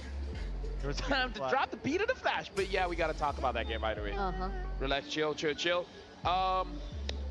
So I feel like, okay, number 1 is one-sided, but we have to address that Team Spirit, their initiators, the one that starts the fight, has been heavily punished in this game. Notably Kid Bomba as well as Sao. It does look like KLID just engages on them and uses everything that they can. And then that makes it that the backline Hiko, as well as Sunset Lover, really couldn't do much in that game. Yeah, and Hiko, I think he had a great time if it was just based on his laning up against Aaron Shiki in the first few minutes. It was more of like TLID even focusing their rotations towards Kid Bomba. I think we've seen a number of rotations towards the XP lane, forcing out battle spells here and there. But it didn't really matter because even despite all that, Aaron, for the first few minutes, it's like, no, I'm okay here. I can handle it. I'll just have to sustain and play a bit safe, then focus on the turrets. Because TS, they weren't really fighting aggressively. You know, I want to point something out here because we saw it at minute 9. Aaron Shiki locked in his 3rd item, which wasn't too crazy. But then from then until 14, he finished out everything else. Yep. I mean, and from then on, he was completely online. He was already online before that, but always the thing to point out, 9-0 and 4 for Aaron Shiki. Yeah, here's the thing. Like, Bruno is already been proven to be quite busted, and you give it to one business. Aaron Shiki. Yeah, I feel like giving Aaron Shiki one of the best heroes that you can use in this patch. Team Spirit has used the Beatrix to handle the Bruno as well, but I kind of feel like the Bruno itself isn't the Bruno in the right hands, in the right team, is allowed to do whatever he wants. And you kind of don't want a good player like Aaron Shiki to do whatever he wants. Unless you can like heavily focus that lane and find some sort of answer. But even here, we see Aaron Shiki go complete damage build, no defense at all. Hiko also goes for a big damage build, which maybe was the overconfident thing to do. Maybe should have picked up some tenacity or something of that nature, or at least some of that. I feel like he should. Kid Bomba picks up the concussive blast, goes for the blessing thrill, so kind of a hybrid between the damage. Kid Bomba fell a little short in that game. We saw the glue, but other than that, you know, big misses that game. Yeah, and I think TLID had really tanky heroes, so even up against the Overlord who kind of can serve as a XP lane that has, we know that for a fact, especially against squishy heroes, TLID, they didn't really feel like such a threat that could come in from Kid Bomba. Aside from the fact that all the final slashes almost did not connect every time Kid Bomba tried to go for an attempt, Aaron was able to move away from all those skirmishes in the early stages. By the time that he was able to join in, just expect Aran to find the right targets already. Just expect the real world manipulation to already get the space where they're able to fight. And then all the other members could handle things pretty much by themselves. Okay, like a lot to talk about, but first we gotta jump into our MVP of the game. It's Aaron Shiki, 906 GPM and 65,000 total damage dealt, 9-0-4. And I kind of feel like TLID, they understood how Team Spirit plays. I feel like Hiko doesn't have a choice. He has to go full damage because that's how Team Spirit plays. They all play for Hiko, where everyone else is utility. They're the protection and the enabler. And then if we see what TLID did, they shut down the protection and the enabler. Right? So we're starting to see a pattern of how Team Spirit plays. And TLID just like, okay, we don't have to deal with Hiko. He's good. But he can't be all that great when everything around him starts to crumble. Yeah, if there's no bodyguards, the president goes down, right? And that's exactly what happened. And Aaron Shiki was able to just have free realm over things completely. Overall, build nothing too crazy. Yeah, has the Purify, win straight damage. Taking a look at some of these highlights. I mean, we're 7 minutes in right here, and Team Liquid ID is already 4,000 ahead. Yep. And at this point of the game, it just felt like they were completely in control. I love what you said, Lavelle. They took down Kid Bomba, they take down Sawo, so the main tanks have already had a very rough start. So once Aaron Shiki actually gets involved in these fights, they're just getting, I mean, even the tanks are getting 3 shots. Yeah, I just really think Team Spirit and their lineup, it would have worked if they did not entirely let go of that aggression that they tried to establish in the early stages. I think it would have worked really well if they were able to just force the fights against Team Liquid ID, but they let TLID breathe and regroup themselves enough to buy time for them to set things up whenever they wanted to. And as we're seeing in the highlights right now, each and every time they just find the target, they just can't take them out every single time. There was just too much pressure here for TLID and almost no reach. Almost no reach for Aaron Shiki. Something that we have to start discussing, and it's Kid Bomba. One of the things that I want to talk about is his hero style, because this is Team Spirit style. Look at every single hero that he has used so far. He used the glue. We just saw him use the Arlet. He's used the Akai before. Yep. He uses the hero that can start the fight, that can initiate the fight. And maybe TLID is seeing through that. And usually if those kind of heroes cannot do anything, then the entire composition crumbles. It's kind of like going in with a draft that has an Estus, and if the Estus is not there, the entire draft loses its core component. It's Team Bomba, Kid Bomba. He felt heavily punished. No, it's because it's a long day. It's a long day. It's because he mentioned something along.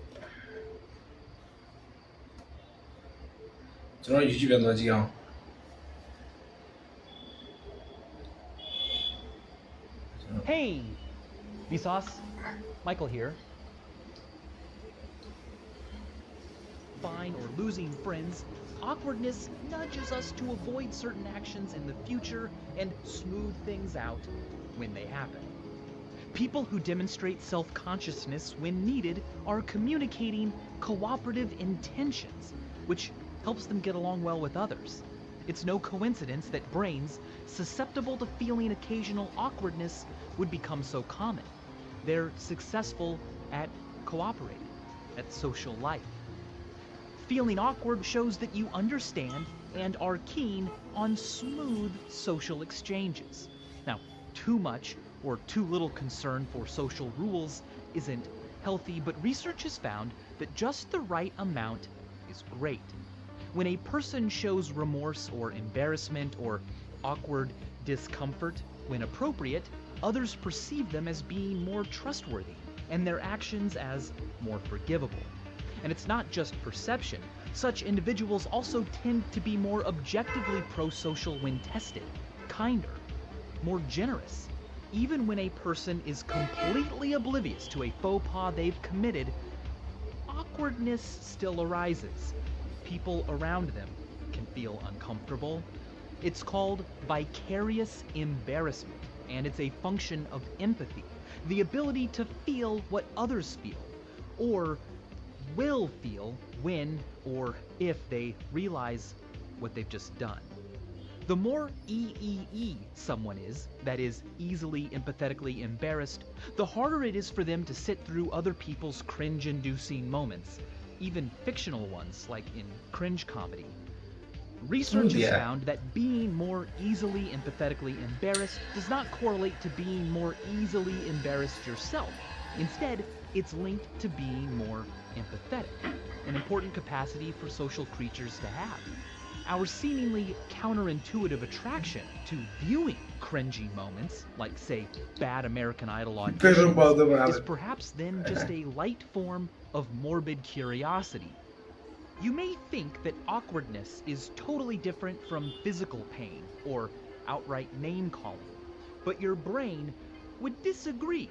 You see, research has found that social missteps activate, among other regions, the secondary somatosensory cortex and dorsal posterior insula, areas of the brain that are also connected to the sensation of physical pain.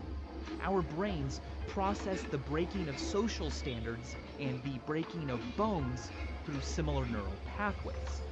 Likewise, the same sympathetic nervous system that mobilizes you to deal with physical threats, fight or flight, is activated by social challenges, where awkwardness or embarrassment might be at stake, like events where you are very aware of being watched, speaking in front of a group, or embarrassing yourself in front of onlookers, or having nothing to say on a first date. Awkward silence. Your blood pressure increases, causing you to overheat and sweat. Oxygen is needed for fighting and running, so breathing increases and digestion shuts down, causing nausea and butterflies in your stomach. Your body instinctively contracts into a protective fetal position, and fighting that reaction to act natural makes you shake. Blood vessels in your extremities contract to prioritize major organs, leaving you with cold fingers and toes and nose. These symptoms don't alleviate awkwardness. They compound it, but that's history's fault. Long before human social dynamics were complicated enough to involve, is it one kiss or two, or politics at Thanksgiving dinner, we developed primitive reactions to physical threats and haven't had enough time yet to evolve newer ones. Self-conscious anxiety can be tough to get out of our minds after we've done something awkward. Fixating on social blunders is easy and hard to overcome. Why was I so unsure, so unconfident, so awkward? Well, some of the blame may lie with the neurotransmitter oxytocin. Oxytocin is sometimes called the love hormone because it modulates prosocial feelings like trust and attachment, which it does. In fact, nasal sprays of oxytocin are being used to increase trust during couples therapy and in the reduction of anxiety and depression. Though there are fears that it could also be used to deviously increase trust and make a person more susceptible to con artist schemes. But oxytocin also modulates negative social feelings like fear and anxiety. A dose of it makes people better at recognizing the facial expressions for disgust and fright. It's also involved in the feelings that make us approach or avoid certain social stimuli. And it may play a role in making positive and negative social interactions more salient in our memories. That is, stand out more, command more of our attention after the fact, make us think about them more. Negative ones especially, because of what psychologists call negativity bias. All things being equal, negative social interactions and negative emotions have a greater impact on our mental states than positive ones. In fact, we have more words for negative emotions than positive ones, and a richer vocabulary to describe them. Thus, such memories and thoughts can be tough to just get over. What does the other person think of me? I was so awkward. Are they telling other people? We replay social encounters in our heads over and over again. Surely the person we were awkward with remembers us the same way we're remembering ourselves and is equally fixated on that awkward thing we did. Or are they? A great wet blanket for smothering the fire of self-conscious anxieties is perspective. Consider the famous advice of Eleanor Roosevelt.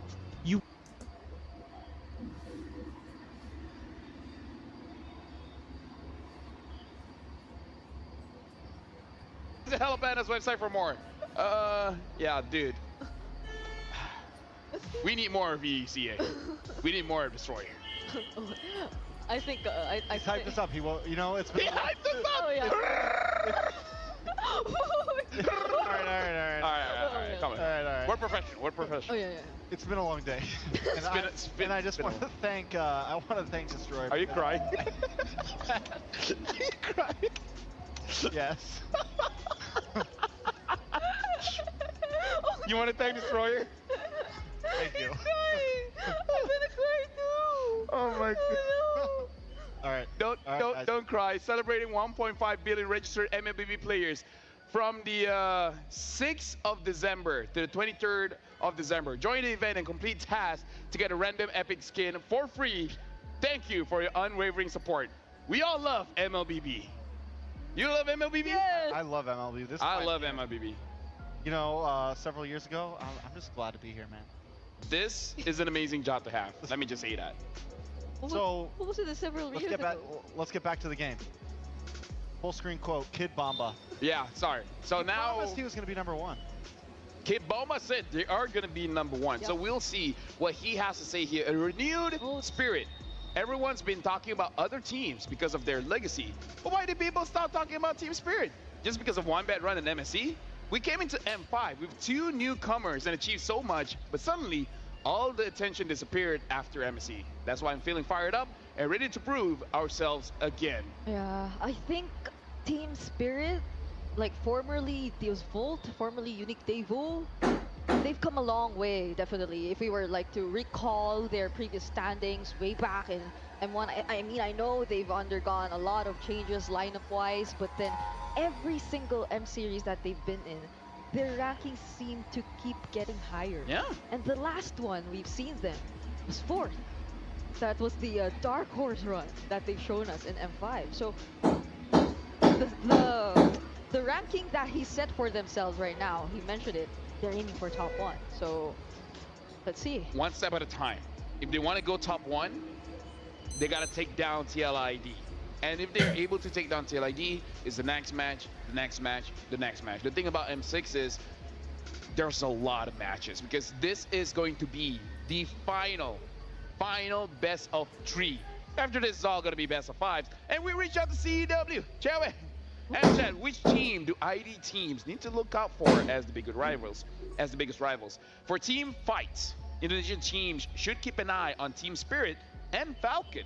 Their team fights are really solid. When it comes to putting pressure in the jungle, FNOP is the team to watch out for with their aggressive play. Oh, now that's an interesting insight. Yeah, I think we saw it in action earlier. Though don't remind me. Sekai's was denied during their series against SRG. That was a struggle for the junglers. But I like how he pointed out the Team Spirit's team fighting capability, because I think Team Liquid ID, they knew how to play around that. Even when during times where Kid Bomba felt like he wanted to go for a setup on the R-Lot, you wouldn't necessarily see them grouped up together. So let's see how it goes for this time around, because this is crucial for Team Spirit, definitely. They wouldn't want to give the 2-0 away to TLID.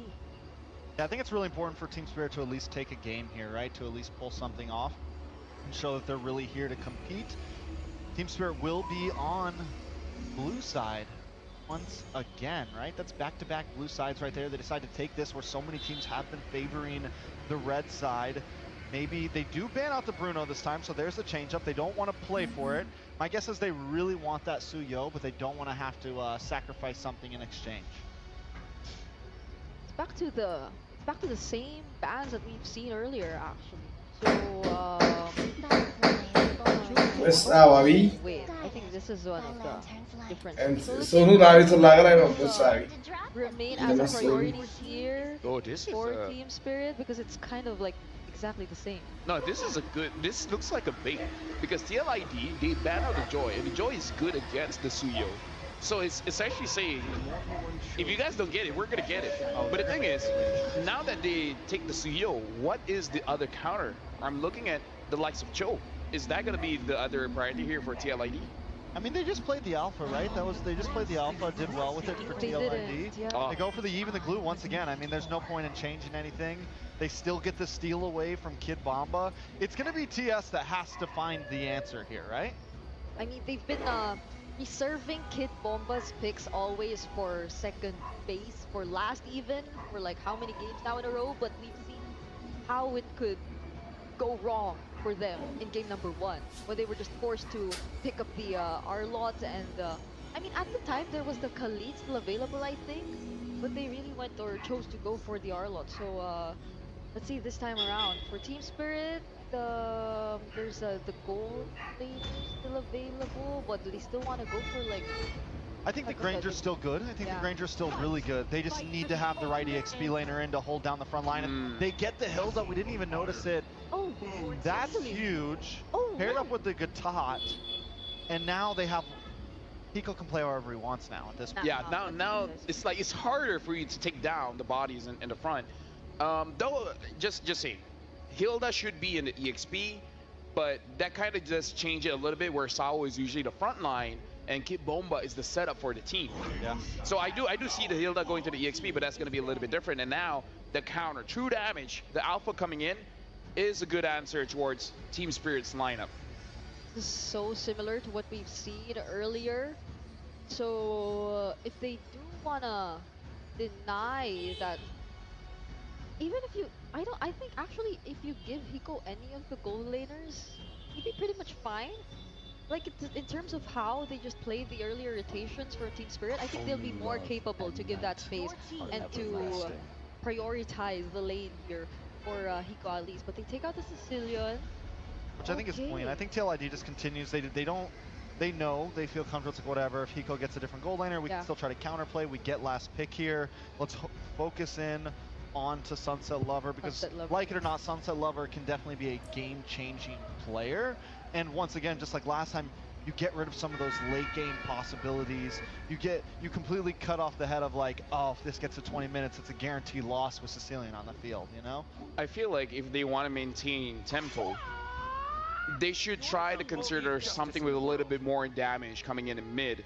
Like if you want to fight range for range, you can start considering something like the Farsa as well. Because I feel like between the Farsa and the Xavier has a lot of control, but it takes a lot of time. Where Farsa, you get level 4, and then that's most of your damage there. Yeah, and I'm not sure if they'd still consider the Louis if we were to look at that. Since compared to earlier, I think they have a lot of decent front. Like they can be a lot more aggressive when they go in with the diversion plays, but they have to make it work this time around. So they take out the 1-1-2. Ron, take out the 1-1 for Hiko. Well, because the thing is, this TLID is gonna. My thought is maybe carry, so you just get rid of some of that range. They can still go Granger.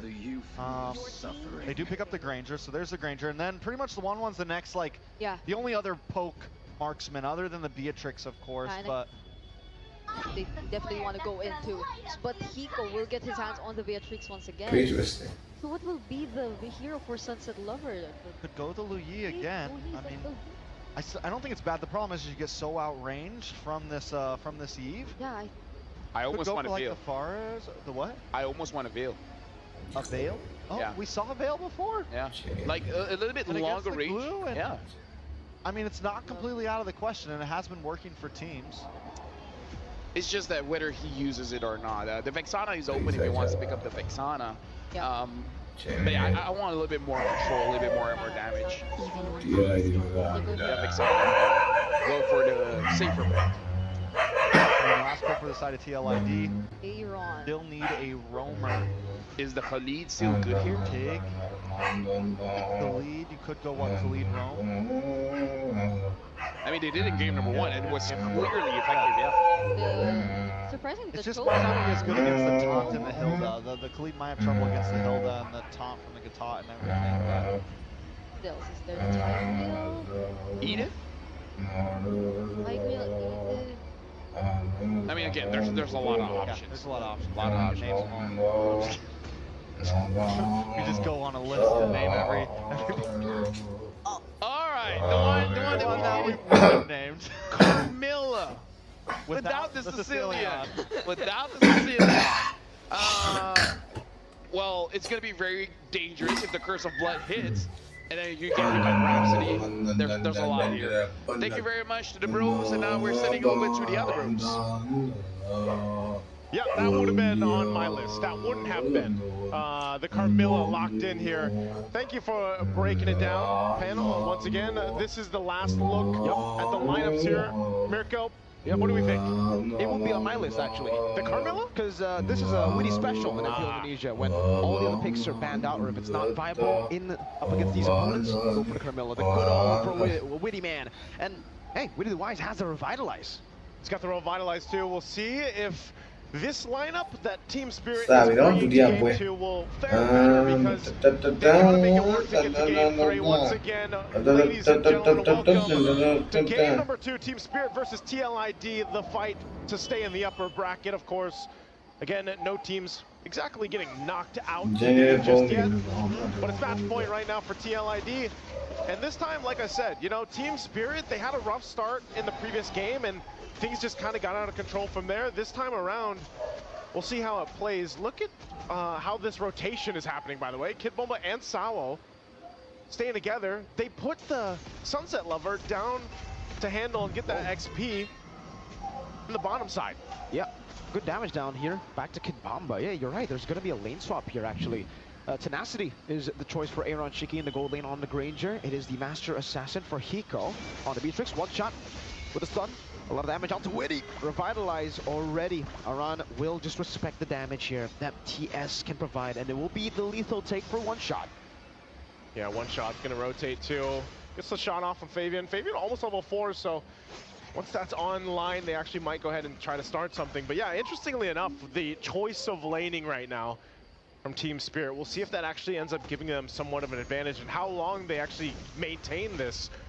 They already got that Revitalize out early on, so maybe they actually go ahead and try to make a play off of the fact that Witty doesn't have it, but still, it's going to be Team Liquid ideas. Just kind of plays defensively. They know that they're better off just waiting for that first turtle to come up and then go from there. This lane, though, a flicker out from Sunset Lover. The respect instantly to a possible pickoff from Witty and Aran, knowing that Aran could have possibly just slam flickered into him. So turtle coming up. Sunset Lover not level 4 just yet, but you can already see the damage coming out from one shot. Solid 2, Kid Bumba, almost the level 4 himself, the Unbreakable. Tempting, goes in. Whoa, Fabian's gonna be caught. Bomba, Sawo, and one shot. Oh, Eternal Guard from Sunset Lover. TS are finally awake. They're awake right now. That's also going to be an objective for them. So interesting, the way that how they're playing this early game might have been enough to go ahead and switch things in their favor based off how things are going. And great start for Team Spirit. Even with the fact that you already saw, you know, I was wondering if Sawo would actually go in with the Unbreakable. He charges it up, gets the taunt off right on Fabian. And then we already know how the damage is with Asuyo early on. So great start for them. Also the kill going over to Sawo allows him to go ahead and build up. Kid Bulma just going to go ahead and just be a nuisance. His whole job is really to just be a nuisance around the jungle. If you can, put pressure where you can. And one shot will just follow the rest of the team. Even Hiko now on this side. We'll see how Team Liquid responds. They want to go ahead and secure the buffs the best they can. Kid Bulma once again just kind of giving that vision. He's quite tanky, but he's going to be able to withstand this. 4 members. With Fabian coming in, I don't really think he will be able to survive. Pops in a sprint, actually able to survive for a bit. Fabian finally goes in the Spear of Alpha, and they will be able to catch him there. So, 1 kill on the board. Liquid have equalized the kill lead. It'll just be the gold lead next. And with that, still a minute away on the objective, Sawo's going to go ahead. Spots Fabian out. They want to go ahead and put pressure. This is now, you know, now that Sunset Lover, he'll go ahead and park himself in the mid lane. just wanted to get that level 4 earlier on. Kid Bomba too, the fact that he is just continuing. Hold on, whoa. Flicker out from Yehezkiel, great usage of the AOG right after spotting Yehezkiel, and now that's a big resource as they will just wait for the next neutral objective. Yeah, looking at this too. Oh, Aram might get caught. Slam, pass, now the Terror fight. And Eternal Guard, Aran with a flicker around the Power Wilderness. Aran pops in the split just in time. Meanwhile, on the back line, Fabian catches Sunset Lover. There's a flicker around. Fabian will continue the chase. Sunset has baited Fabian in towards one shot and Sawo, and it will be a kill back from TS. Kid Bomba now focusing on Witty, gonna force him out. Sawo, I'm not sure if he's gonna go for a taunt, so they back off. Turtle being up. TS will go ahead and start this up. Again, a great usage of the flicker earlier on from Sunset Lover. So things definitely going in their favor this time around. A lot of different things happening here where it's almost looking like, you know, Team Spirit, they might get caught out, but then it ends up playing in their favor. Even the amount of time that Kid Bomba bought earlier on, it was enough time to go ahead and make all that happen. So they find themselves with a minor lead now at this point. Some key items being picked up here too. Hiko just got the BOD, Hunter Strike now for one shot. And they'll continue to play around the fact that they've got the momentum. They can put pressure on the jungle. And it's up to TLID to kind of rise to the occasion and adjust now to this point. It could be here. No, great stun over. Aaron's looking for the Rhapsody. Doesn't find the last Rhapsody down. Eternal Guard now over to Witty. Hiko going in AOG. Gets the last shot. Hiko, Nibiru's passion to take him away. Aaron shaking in. Caught it down. Aaron getting the last hit. Sonata over to Hiko. Now the RWM to lock Sunset Lover down as Aran walks over as well, but Sunset is able to get away from the real world manipulation. I can't believe Aaron Shiki survived that. I mean, me neither. Without a flicker. Without a flicker, and gets the shot right in between the marks and then finds Hiko. Great response. Meanwhile, now in the bottom lane, Team Spirit will go ahead and work on this bottom turret. Aaron Shiki's gonna get sent there. Kid Bomba will block those shots, trying to get the turret. Won't get it though.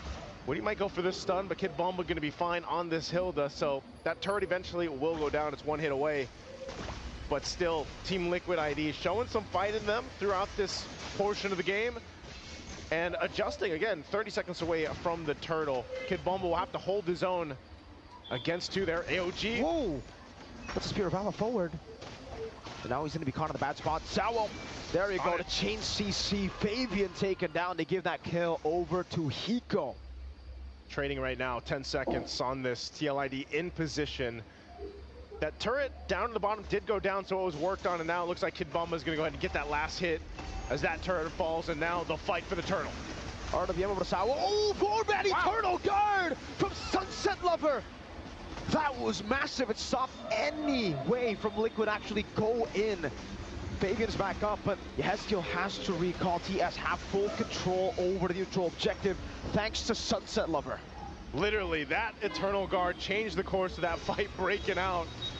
Able to just keep them zoned out from committing to that. So right now, I gotta say, Team Spirit's pretty much locked in across the board. We'll see if they can continue to maintain it. Just barely holding on to that gold lead, but everything in their favor is working out. I mean, even Sawo able to just zone out members of Team Liquid ID with an AOG alone. Avatar of the Guardian, they're gonna break out possibly here in the jungle. Kid Bomba, tanky enough, does back off.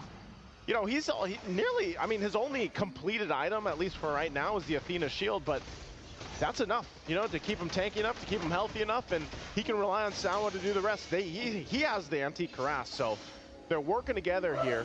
And now Lorax and Hunter Strike now for a one-shot turret, finally going down there. Mid lane might be the next focus for both teams as they try to get in position once again, but I gotta say, Team Spirit is in a comfortable position to lead themselves into that first Lord about a minute away. It'll just be a waiting game now as Team Spirit are actually positioned to go for the ambush. Bomba walks up forward, beating up Slam here. Taking a bit of poke. That's an out of two. Witty with the stun. Real world manipulation. The Eternal Guard whiffs, and that's going to be Aran. Takes the kill over onto Kid Bomba. Snipe, last shot. Oh, Witty jiggling back and forth, getting away from the Renner's apathy of Hiko. Not landing those shots. Would have been great if he could have, because then they could go ahead and try to focus down on the tier 1. But right now, TLID, that's playing around the strength of the real world manipulation. You know, you can go ahead and get the slow in, get the damage off. no extra slow just yet. Only the glowing wand right now for Yehezkiel. And then even this, you know, Aaron Shiki building in, already hit BOD, Counter-Strike, working on the next. Defensively, you can already see it. The glue alone, I mean, Aran is actually able to do quite a bit just by being a glue. But now this Lord is up. And with the lead that Team Spirit has, they should be able to go for it. Malefic gun there too for Hiko. So we'll see if the spacing is right. He's only got that flicker really to rely on, so. But they got a double revitalize. That's always something that Team Liquid ID has to worry about. The amount of sustainability and healing that Team Spirit has on their side. So they'll take their time going and start this up. Hiko will clear out that top side, and this will be a full-on 5 versus 5. They look for the right positioning, they jump in, Witty.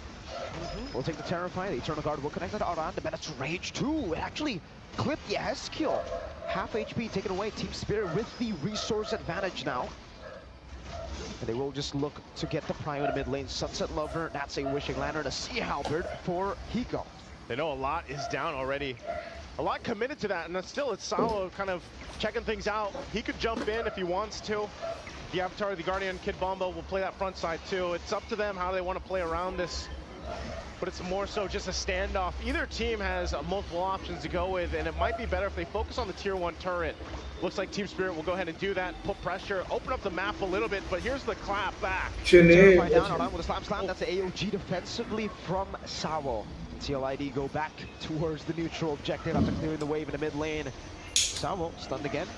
No one wants to go in. It's just a battle of poke and Hiko's winning it. Crucial Blood. No apathy from Hiko. Now he finds his mark. Fabian forced to go with the Spear of Alpha Sun over the Yehezkiel, and one shot almost takes him down. But Fabian goes in. Aaron Shiggy does the same to Sawo. 2 for 1 in favor of the Cavalry. Man, both gold laners just playing a part in these team fights. You know, what is a standoff and just a range check from both. Able to capitalize out, but TLID comes out top. Sunset Lover in trouble, has to get away. Aaron! Hiko! Now that was a mistake. The dash forward into Fabian's spear. Liquid have taken down Hiko. That should be the green light to actually go onto the Lord, and that they do. Aaron in the mid lane just shoving it back in again. One shot getting poked down by Yehezkiel, and Aaron has gotten the Sky Piercer.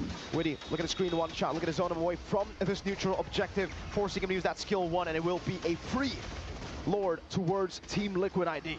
A mistake punished, and TLID will go ahead and swing it in their favor now. Even then, Team Spirit still in a position to go ahead and defend this. It is that first Lord, of course, but they'll lose some turrets, lose some space to work around with, and that's what they really needed leading into that fight, was to be able to move around the map a little bit more. Hiko not even burning that flicker earlier on, just out of position. So now TLID, they'll go and take whatever they can. I'm not sure if they have enough to actually knock on the base turrets yet. Like, to get the shields down, they might at least get a tier 2 down if they can continue on in the mid lane once those waves match up here as Lord makes its way down the bottom. But Hiko will be sent there, one shot just around the corner. And the rest of the team will try to hold on to the mid turret. As you can see, Hiko's just going to clear this out. Fabian making his way though. Wow, for the Spear of Alpha, Retribution to slow him down. Aran cutting him off, flicker from Hiko. Oh, away, gets caught by the real world manipulation, and Yehezkiel just drops him together with Aran. Aran from the side, one shot taken down. That's a Spear of Alpha over to Sawo, and now the Rhapsody, the full dive onto Sawo as Aaron gets the double. They'll clean up the kills under the turrets. The Cavalry is out, and right now, looking now at the base turrets. Even after that Lord was taken out, it's up to Sunset Lover and Kid Bomba to try to defend against this. Spear of Alpha over to Bomba, unstoppable. Aaron Shiki. Just Sunset Lover left to defend. Team Liquid ID. That's Flame of running towards the side of Team Spirit. The Cavalry charges forward, trampling the Dragon of the North with the unstoppable force. Team Spirit falls as Liquid marches on towards their next opponents. It's a sweep for Team Liquid. It's getting hot in here. Whew. This reminds me of M5 Geek Fan Deus Bolt. Only a different generation of Indonesian stars. It's Fabian